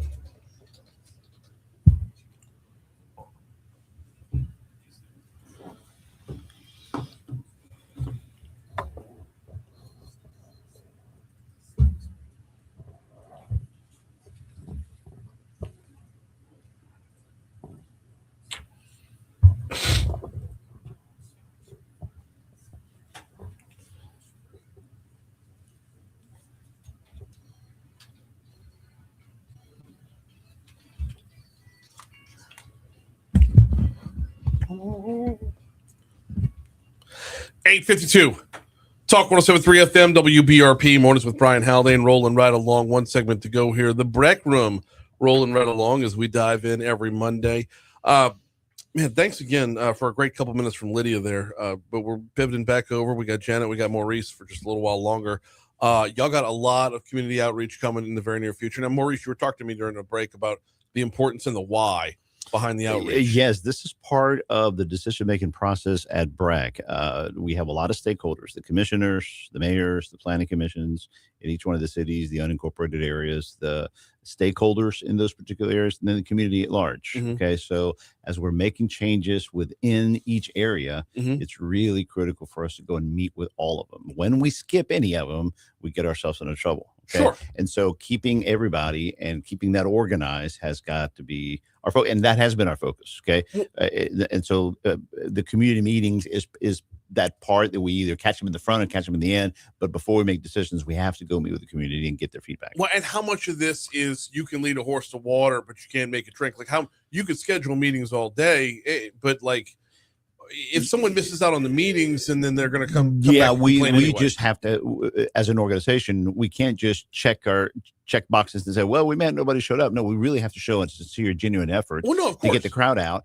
Now, if we get a lot of feedback, it's fantastic. If we don't get a lot of feedback, people don't show up, we still got to move forward with the projects. Okay. Right. But this is the biggest element of the biggest challenge when you compare public works with private sector. Right. Private sector doesn't have as many of those steps that public sector does. It's built into our policies, it's built into our bylaws. We have to go have all these meetings. No, absolutely. Yeah. Absolutely. Just at a certain point, the term in politics would be at a certain point, do you move to previous question? Yeah. Right. Well, this is where a lot of times we get in trouble because we got to pull the trigger. Okay. Right. We have to make a decision. And a lot of folks that miss the meetings feel like, okay, wait a minute, you didn't come and ask us. Yes, we did. We were there in your community 2 months ago. And then when people miss it is when they feel like we did. So we have to really ring the bell and make a lot of noise about come out, please come out. Look what we're doing. Look what we're doing. Look what we're about to do. Look what just happened. So it's kind of like in the military, constantly be telling them where we're going, where we are, what we just did, where we are. And then we just rinse and repeat that. And so the community meetings that are coming up are really important for the people in these areas to come and engage with us, talk to us, challenge us, see what's happening, see what we're going to do and what's about to happen. All right, so you got 3 community meetings coming up. We'll get to the Freedom Heritage Trail before we're done, but let's start with the community meetings since we're on that path. Perkins Road's coming up on June 3rd. Yeah, June 3rd, June 9th, and June 11th. Easy way for everybody to remember. June 3rd, we have Perkins Road master plan. Okay, we're going to be doing a lot of changes, a lot of improvements, a lot of necessary things as we see the park a little deteriorate in some areas. We have a master plan to make and improve things. So June 3rd, we invite everybody to come and talk about all those changes. That's going to be happening June 3rd. It's a Wednesday, 5:30 to 6:30, 7 o'clock. They're at the park. Okay, all right, and then June 9th will be Baker's turn. That's right. And for Baker, we're working very closely with Mayor Waits and to improve the whole corridor there. And so we're going to be doing several good things all the way up in Greenwood as well as in the front end by I-110 and the interstate. We're going to be doing some improvements in some of the. There's a little park right there. Yeah. Sure is. It's amazing. Little tiny park. When you come down, it's it could be an eyesore. So we're looking to improve that. And so all the way from there to the beginning to Baker itself, as well as into Baker. So really, we need folks to come out and see what we're doing there. And then community meetings will wrap up. They won't wrap up. It's just this for this particular schedule. Right. It's a city park. Yeah, that's back to it. Yeah, that's the one we're having in June the 11th, and that will be at McKinley Alumni Center. And we're hoping that we'll have a good turnout of South Baton Rouge folks that live in that community. Let's go back to the top of the Perkins Road one. What's on the table there? What are we looking at master plan wise? I don't know that. City Park has grabbed so many headlines, right? That we forget. I mean, if you're, just trying to remember off the top of your head, Perkins and Kenilworth basically is what we're talking about there. So, you got Sportsplex up in the front. You got the Velodrome. Right. There's Kenilworth. The phase one would start with Olympia Stadium. So you look at Olympia Stadium and improving the stadium there for football and also for future soccer tournaments as well. Okay. So that's one of the areas that we're looking at. And they have the master plan is repurposing the entire park. Okay. Because I know that's one of having kids in cross country. I know where they run. Yep. Highland Road is one. But that's one that the cross country team always looks forward to going and running out there. So that would be, you forget how far back that park goes. It is. It's big. It's huge. Very big. My kids played football there. Okay. Yeah. Olympia, I mean, it's been around. Yep. I love to see a facelift for sure. Yeah. We got 2 minutes left. Tell me about the Freedom Heritage Trail ribbon cutting. This is pretty cool. It's a 6-mile trail with mixed dedicated off-road multi-use trails, side paths, and bike boulevards. It was federally funded through a DOTD grant, the Congested Mitigation and Air Quality Grant. Okay. And the name Freedom Heritage Trail was chosen by popular vote from the community stakeholders. So it goes back to us talking to the community and finding out what they wanted, how they wanted to name it. It's interesting because this particular area had a pivotal role in the civil rights movement. Okay. So evidently there was some campus students from I'm sorry, I'm drawing a blank, from Southern University who marched 3 miles from their campus to the state capitol protesting segregation and staging sit-ins in local businesses. So the Memorial Park was a very big meeting point. And so that's where we're going to have the ribbon cutting. But it goes all the way from Scotlandville down. Really? And yeah, it's very cool. It's 6 miles of trails where you can take your bicycle and ride from Scotlandville all the way down. And it's going to be connecting all the way down through LSU and beyond. I would say the vast majority of people in Medford have no idea. Mm-hmm. No, I know that this trail is open. It's that long, and it crosses and connects the parishes as it does. Yeah, I mean, what a great bicycling venue, to be sure. Right. Not to be overlooked is the creative financing on this one. The money came from what kind of grant? It was a DOTD grant. It was called air quality. Called a Congestion Mitigation and Air Quality Grant. So I'm thinking in terms of bicycling, and walking instead of using cars. Yeah, creating a clean air pathway along the way. Very, very cool stuff. Unfortunately, that is. By the way, the ribbon cutting is on June 2nd, 10 a.m. Until noon. At Memorial. And I'm sorry. At Memorial. At Memorial, yes, which was kind of, you said, it's kind of the midway point, the meeting point along the way. Very cool stuff. We are straight up out of time, y'all. Janet, Maurice, always appreciate y'all stopping by. Likewise, thank you. Moon's next. Yeah, thank you. Moon Griffon is next. He's going to have no shortage of things to say about the congressional maps. So y'all stick around. All right, Facebook. We'll see y'all later. Last Tuesday.